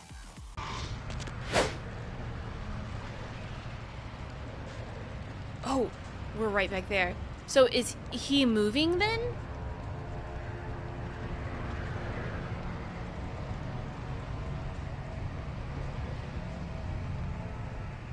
Or are there two? Okay, so he is moving. Oh. What? Gonna hang out? Okay. Let's get in here.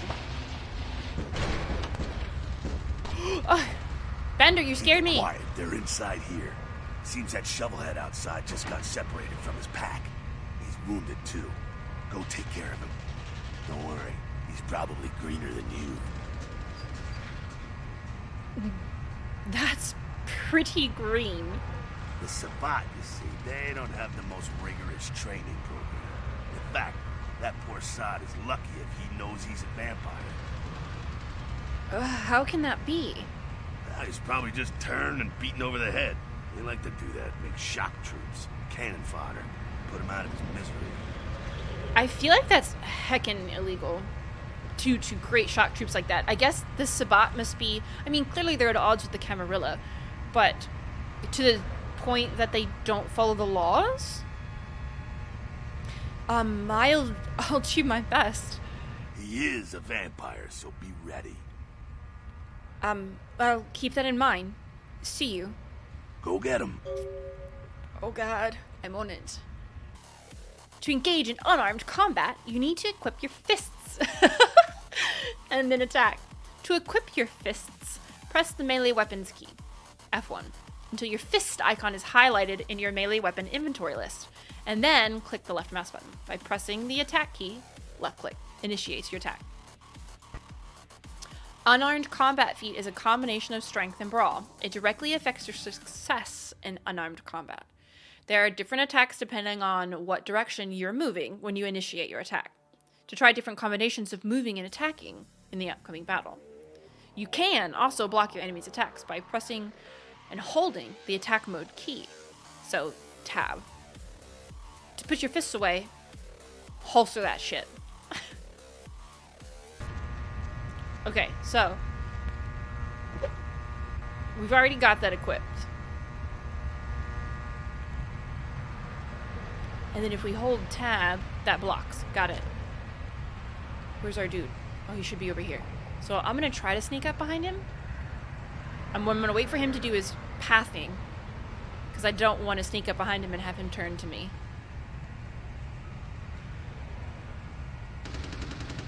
Come on, buddy. Go do your thing. Yeah, equipped these hands. Come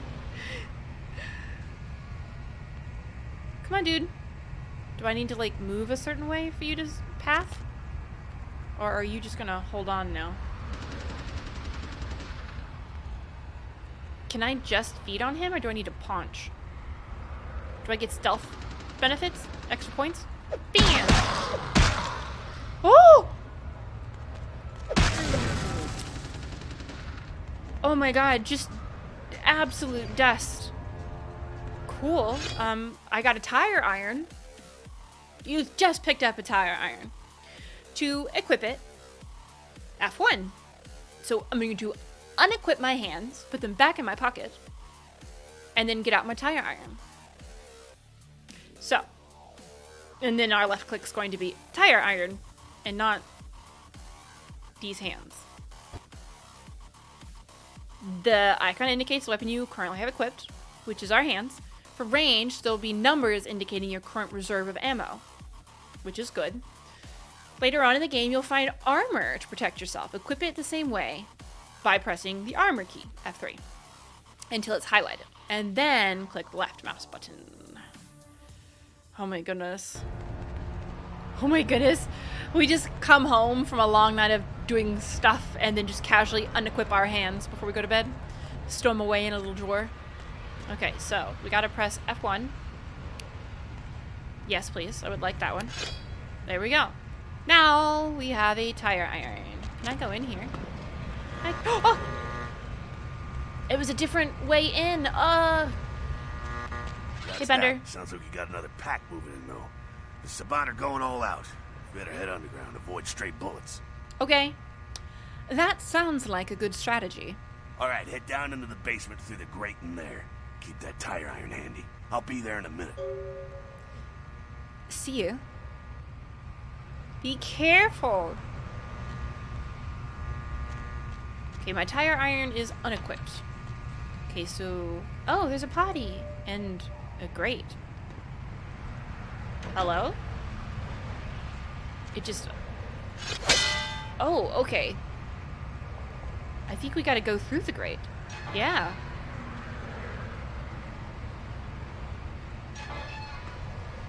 Oh, was I standing on it? Oh my god. Hey, I appreciate the realism though. Can I just jump? Yep. We should probably crouch. What? Stop. Hey. Wow, this got interesting. Okay. Combat's not the only solution for sticky situations. You can use your feats and disciplines in dialogue. When you're able to do this, your responses will show up in different colors. And when using higher resolution, different fonts. And those are indicated below. Cool.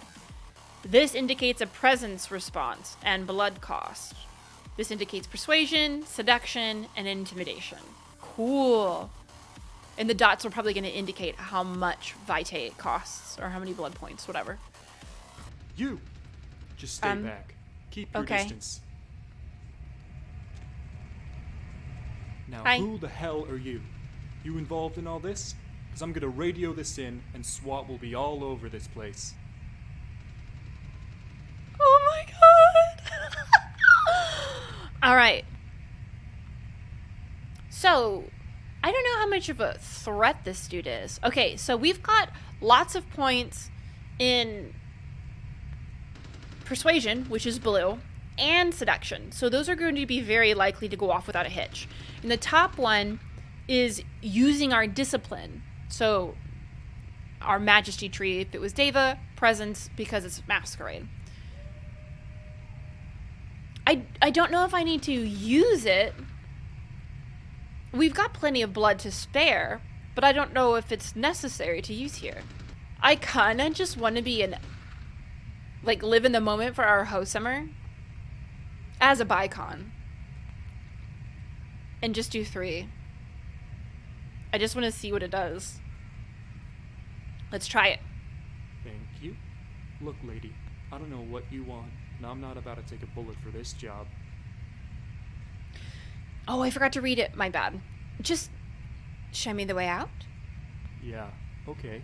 All right. This way. This will lead us up to the warehouse. We can maybe sneak out that way. Better stay here.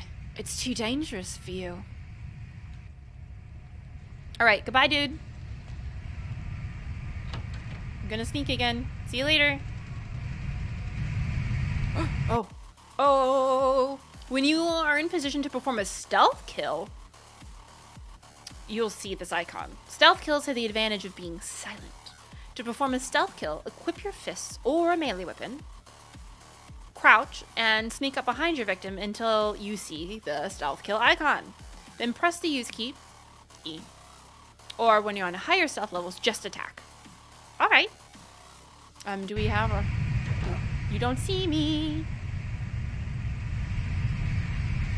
He's got long-ass arms.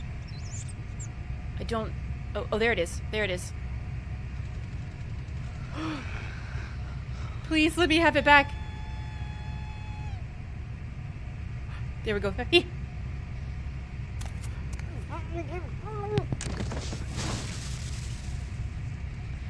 We've become a vampire. Not sure what's going on. Sounds like the Sabbat's getting scattered. I'm gonna keep an ear to the ground. Be careful going forward here. Could be a whole mess of them holed up. We've just become a vampire, and we've killed no less than 2 people in the span of as many hours. Alright. Great. Just my luck. Oh my god. Okay, so... Can we move this and get back to that door? Because that's clearly a door. Okay. Disciplines are your vampiric powers and cost a certain amount of blood. Okay, that is our blood pool. An innate ability common to all vampires is Blood Heal, which heals you. The icon indicates the power you currently have selected. There are 2 kinds of disciplines. Passive disciplines that directly affect you, and targeted disciplines that directly affect enemies. Oh no, yeah, it counts 3 because of our rat friend. Ugh. Sad. Blood Buff is another ability common to all vampires. Scroll the mouse wheel to select Blood Buff, and then use the power key, right click, to activate it. Blood buff gives you a temporary bonus to all of your physical attributes. Wow, that's handy. It's useful in a variety of situations, like picking a lock that would otherwise be too difficult. So it works very similar to the focus mechanism from Swan Song. Note, in Elysium areas, you can only use blood buff while picking a lock. Good to know. All right, so because we don't have that, we need to scroll and grab blood buff, use it, and then let's try to pick this lock.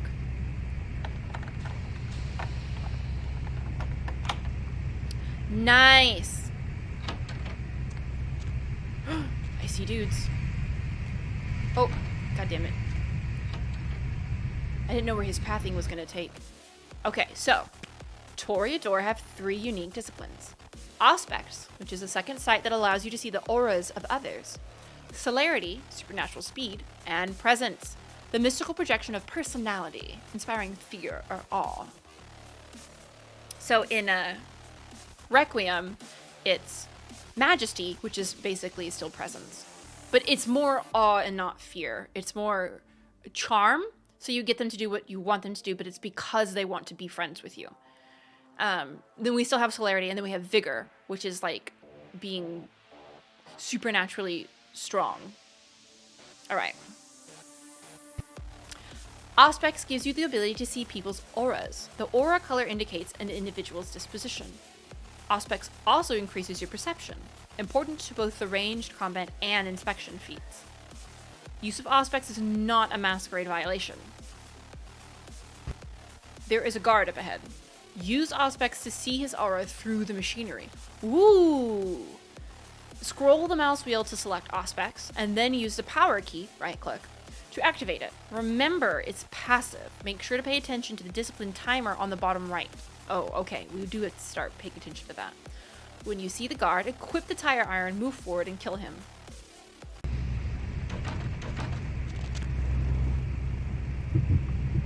Oops, no, not that one. Aspects.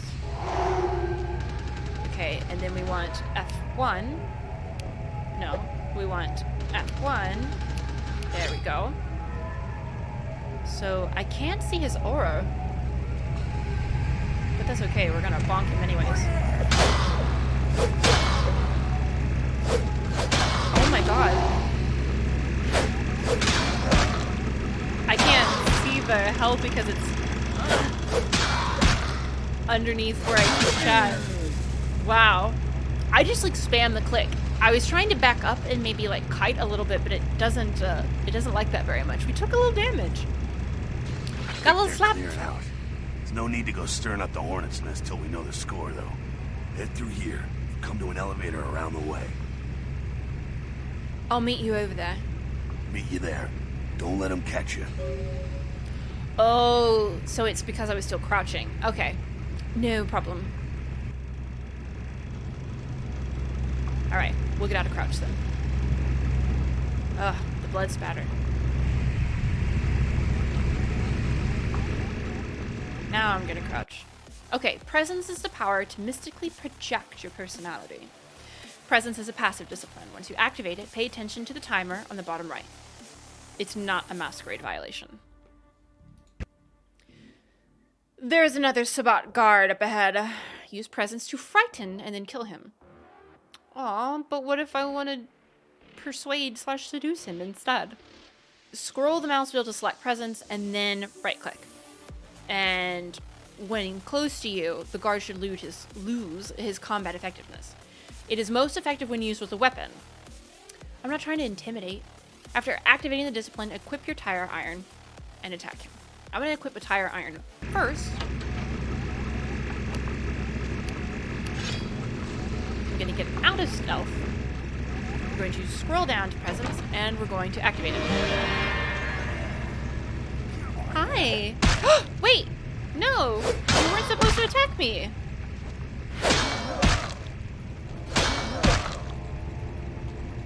I thought you were supposed to be my buddy. Oh, that was not. And it wore off. Goodness. I thought we were supposed to be friends. Oh, Well, I mean, technically we're supposed to intimidate him, but that didn't work very well. It's silly that my fist does more damage than an entire tire iron. Entire tire iron. Alright, celerity. It's vampiric supernatural speed. It's passive and time-based. Once you activate it, pay attention to the timer at the bottom right, and use of celerities at levels 2 or higher is a Masquerade violation. Another Sabbat guard. Use celerity to kill him. So select it.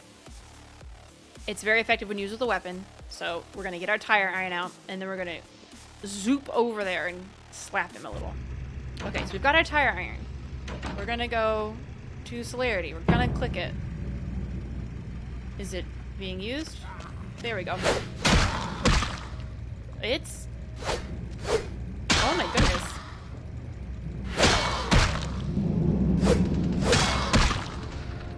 Slap the man. Oh my goodness. Please hit him. There. Damn. Can I heal now? Jesus. We need to go feed. Is there anything else we need in here? Oh. Okay, no. I thought it lit up, but...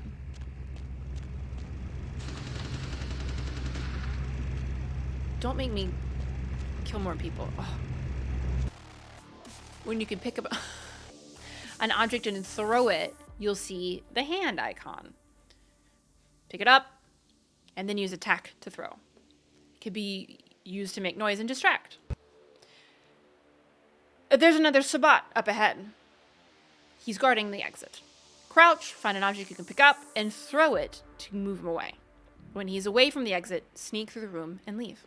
That sounds like a much better plan. So, can I pick this up? I'd like you to pick it up. Oh, I got it. Holy shit. So, he's right over there. Huh?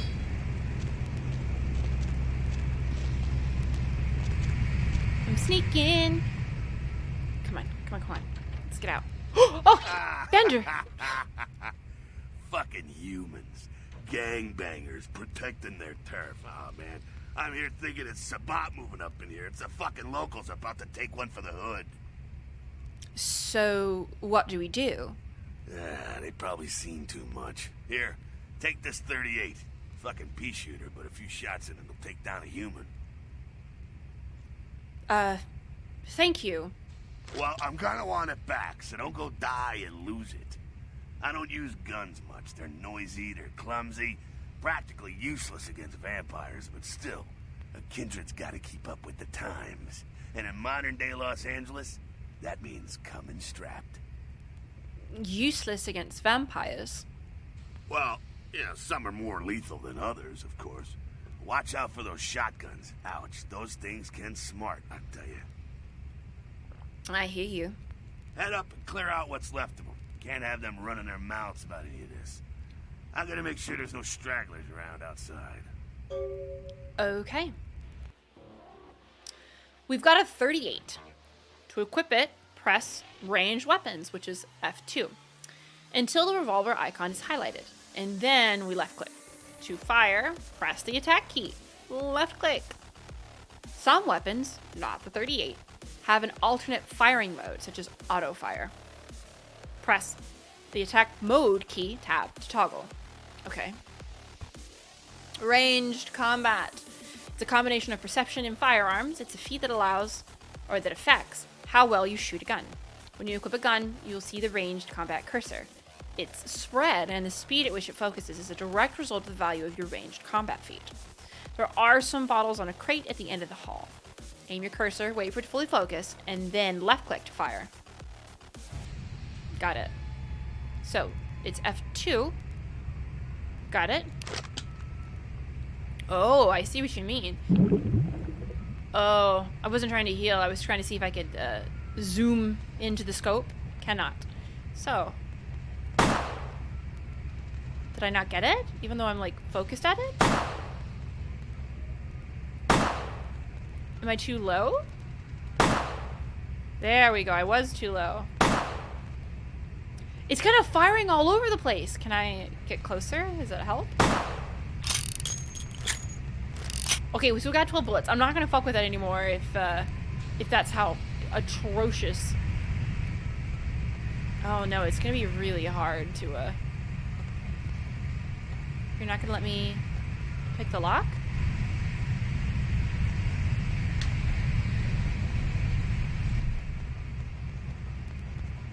Oh. Oh, I can go to either one? I forgot what he told me to do. But it looks like G is flashing, so let's do it. I don't want to murder anybody. We've done so much murdering tonight. I would just like to escape. Alive. Oh, hey dude, what's up? That man has baseball bat. It looks like I'm gonna need to be in first person to shoot. Yeah, I do need to feed. I don't want to shoot. I want to feed. Holy shit. Okay, so. I would like to holster. There we go. I'm gonna get back into third person. There is really no good way to get up on this one. Hey. Can we be friends? Please. Oh, there's another one over there. Hold on, hold on. I would like, there we go. No, no, no. Feed. Feed on him. There we go. I guess I had to kill him. I'm sorry, dude. Okay, other dude. Come here. No, no, no. Hey, where you going, man? Come here. Come here. Please? Why can't I feed? Like, I realized, there we go. You gotta get that, like, spot on. This is better than having to waste ammo or whatever. Sorry. Bender, you keep scaring the shit out of me. Also, you don't have to murder anybody as a vampire. I have only had to murder one person in my entire vampire campaign that I've been playing for 7 years now. Once a week, just about. Alright, Bender.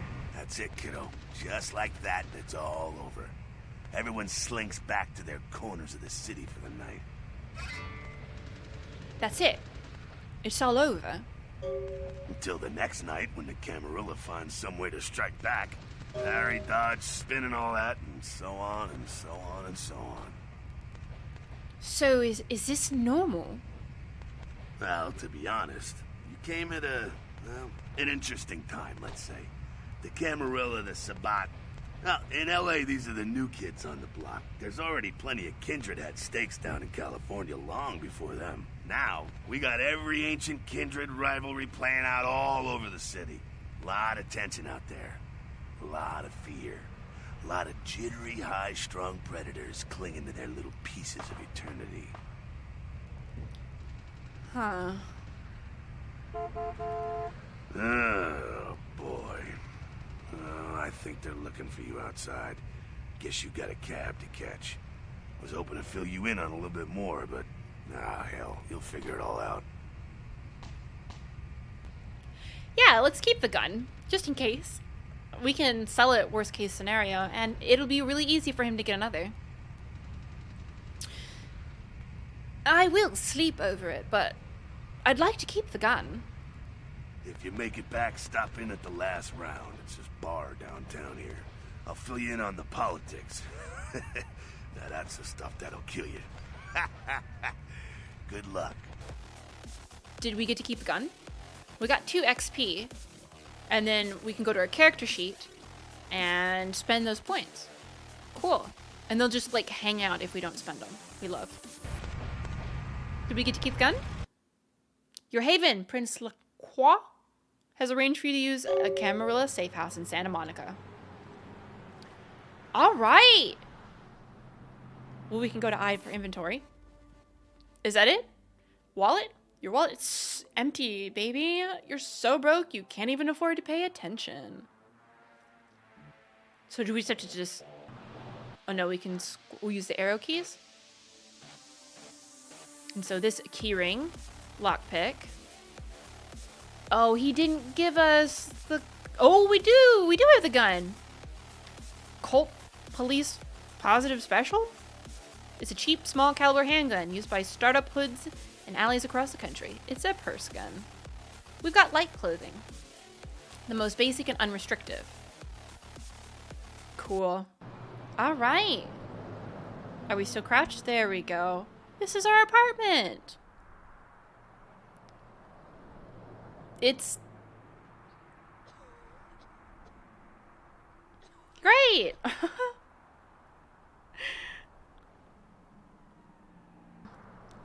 We've got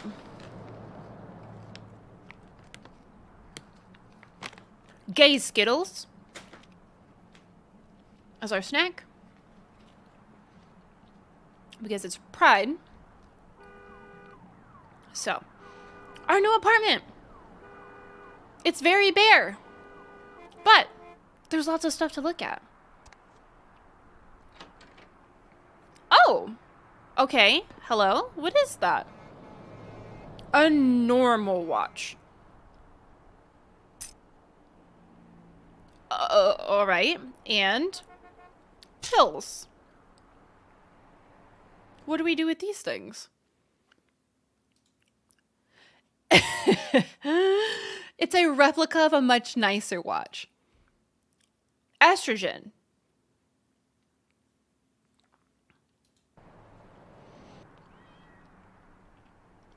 All right. I heard a kitty, but I don't think he's for us. Is there a hole in the floor that they patched over? Can we get... Okay, so there's a radio. Hold on. I'm afraid of the radio because that might be our copyrighted music.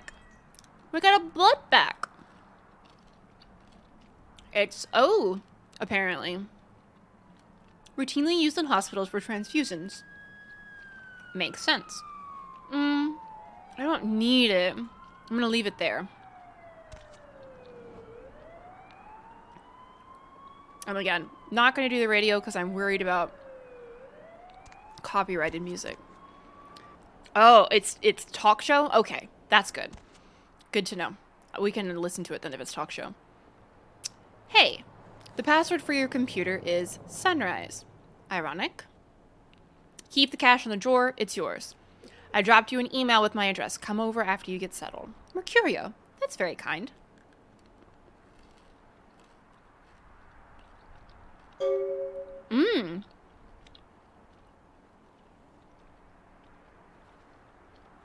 At your convenience, please come and visit me in my home downtown. I leave you this to guide you. Dark blood, our curse. A light. This verse. Such power I sense in one so young. Come find me where burns the mystical sun. M. Strauss. Tremere Regent. Why you getting into my stuff, Tremere?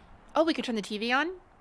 Actor Ash Rivers is lucky to be alive after his car crashed into the gate at Parasite Studios earlier tonight. Witnesses say that they were shocked when the Negative Zero star emerged unscathed and apparently unfazed by his high-speed accident. Rivers' agent released a statement stating that Rivers' crash was due to a mechanical problem and that the studio is not pursuing legal action against Rivers for the trademark gate's destruction. Miraculously, this is the second crash Rivers has escaped unharmed in the last year. Our top story tonight, a derelict ship found floating 10 miles off the Los Angeles coast earlier this morning was towed into the port of Los Angeles a few hours ago. The ship was spotted around midnight by fishermen who contacted the Coast Guard after their attempts to hail the ship proved futile. Coast Guard officials are releasing very little information right now, but have identified the vessel as the Elizabeth Dane. No word as of yet as to the whereabouts of the crew, though the Coast Guard are asking any ships that had contact with the Elizabeth Dane to assist them in their search. We'll have more on the story as it breaks. In other news, an apparent third victim of the Southland slasher has prompted the closing of the Santa Monica Pier, where the body was found earlier tonight.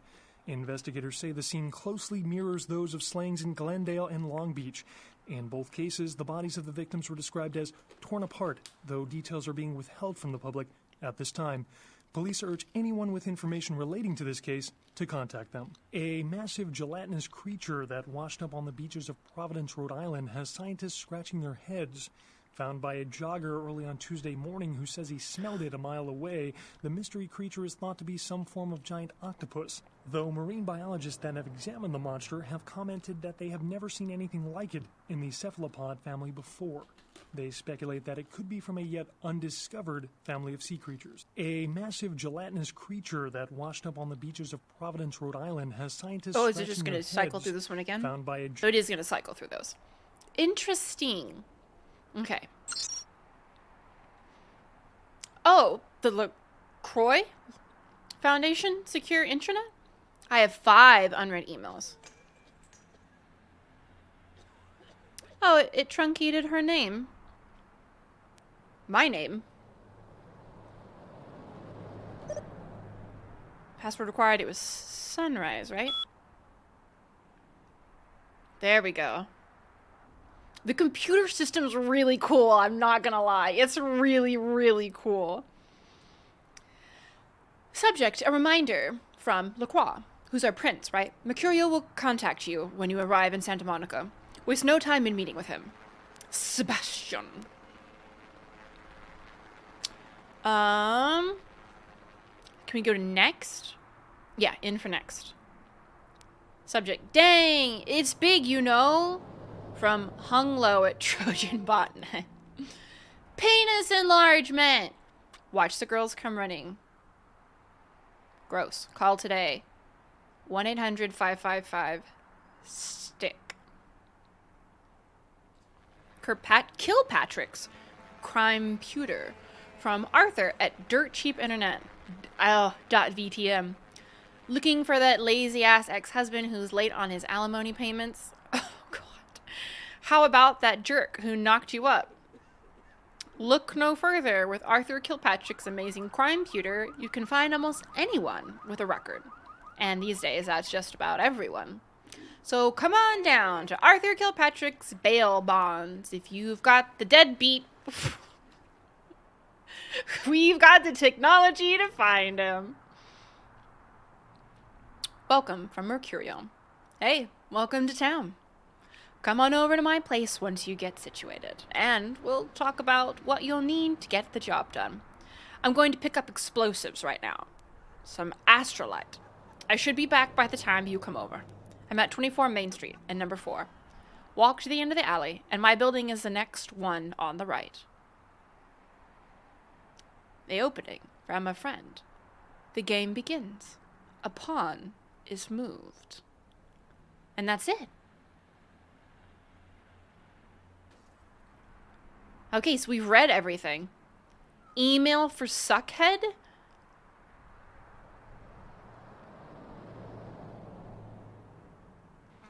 I think we're done here. Yeah, we'll just quit.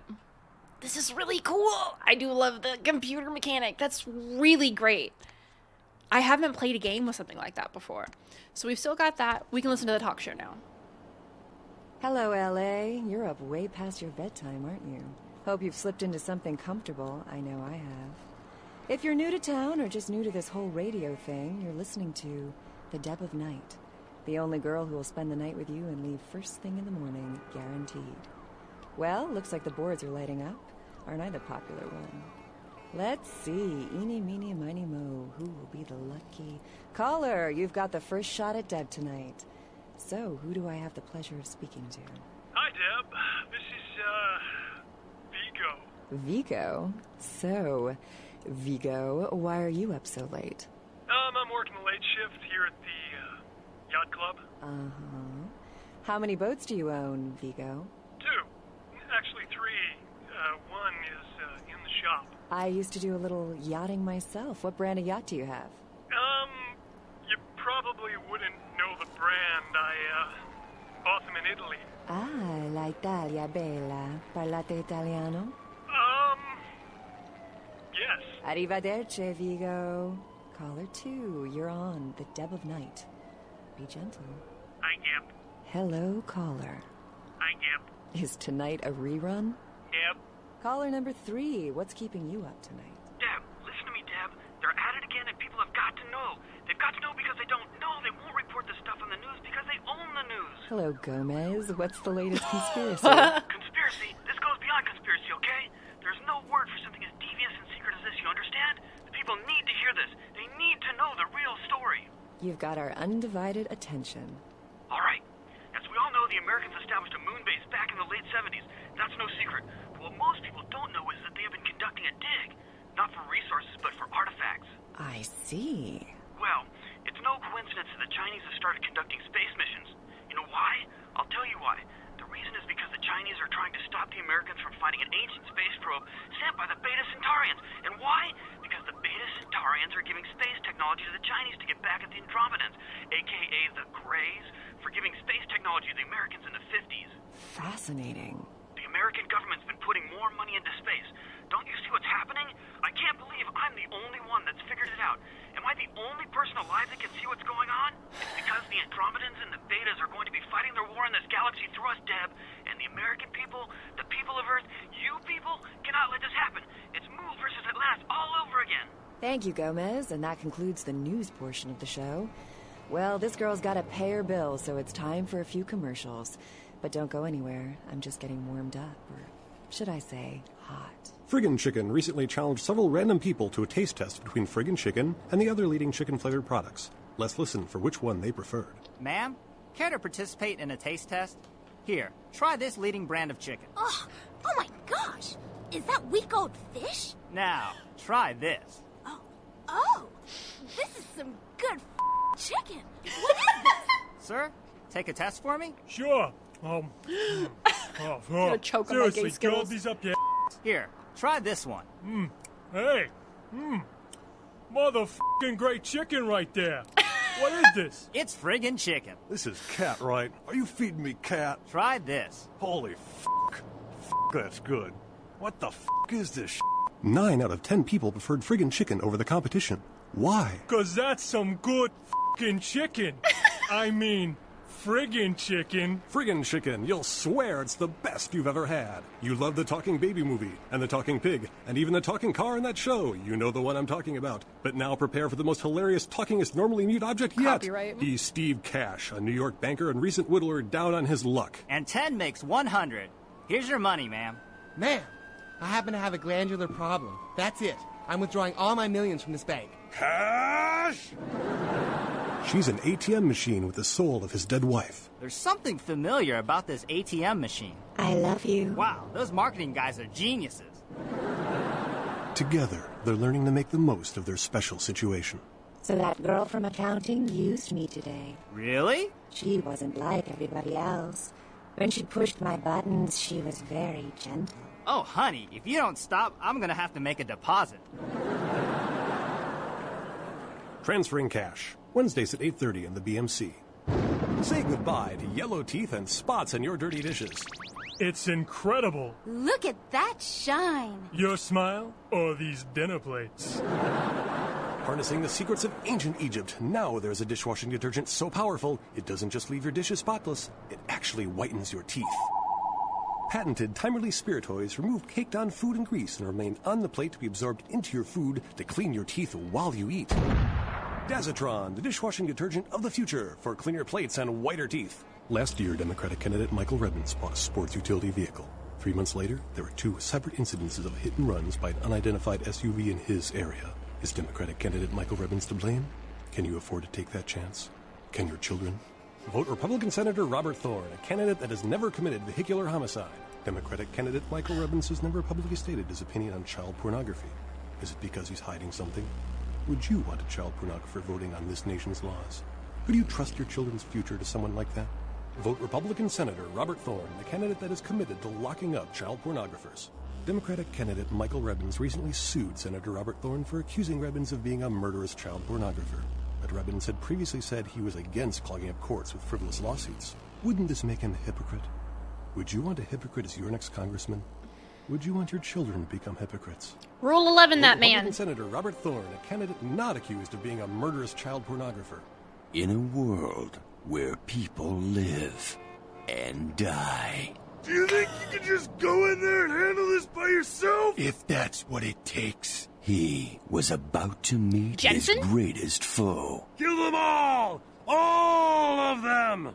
And a girl. Hello. Hi. And a comic relief sidekick who won't make it to Act 3. I picked the wrong month to cancel my life insurance. No, don't say that. You're gonna make it. With a guy from that other movie that was slightly popular, and what's-her-name from that show you sometimes watch. In a movie with 2 spectacular CGI battle sequences and an advertising campaign that will leave you no choice but to see this film. See it, because it's a movie, and all your friends are going. In theaters Friday, and on DVD in 3 months. Alright. Awesome! That's hilarious. I'm sorry that the subtitles didn't match up completely, but... what a journey that was. Jesus Christ. Also, it is Rule 11, isn't it? Frivolous lawsuits. It's been so long since I was in law school.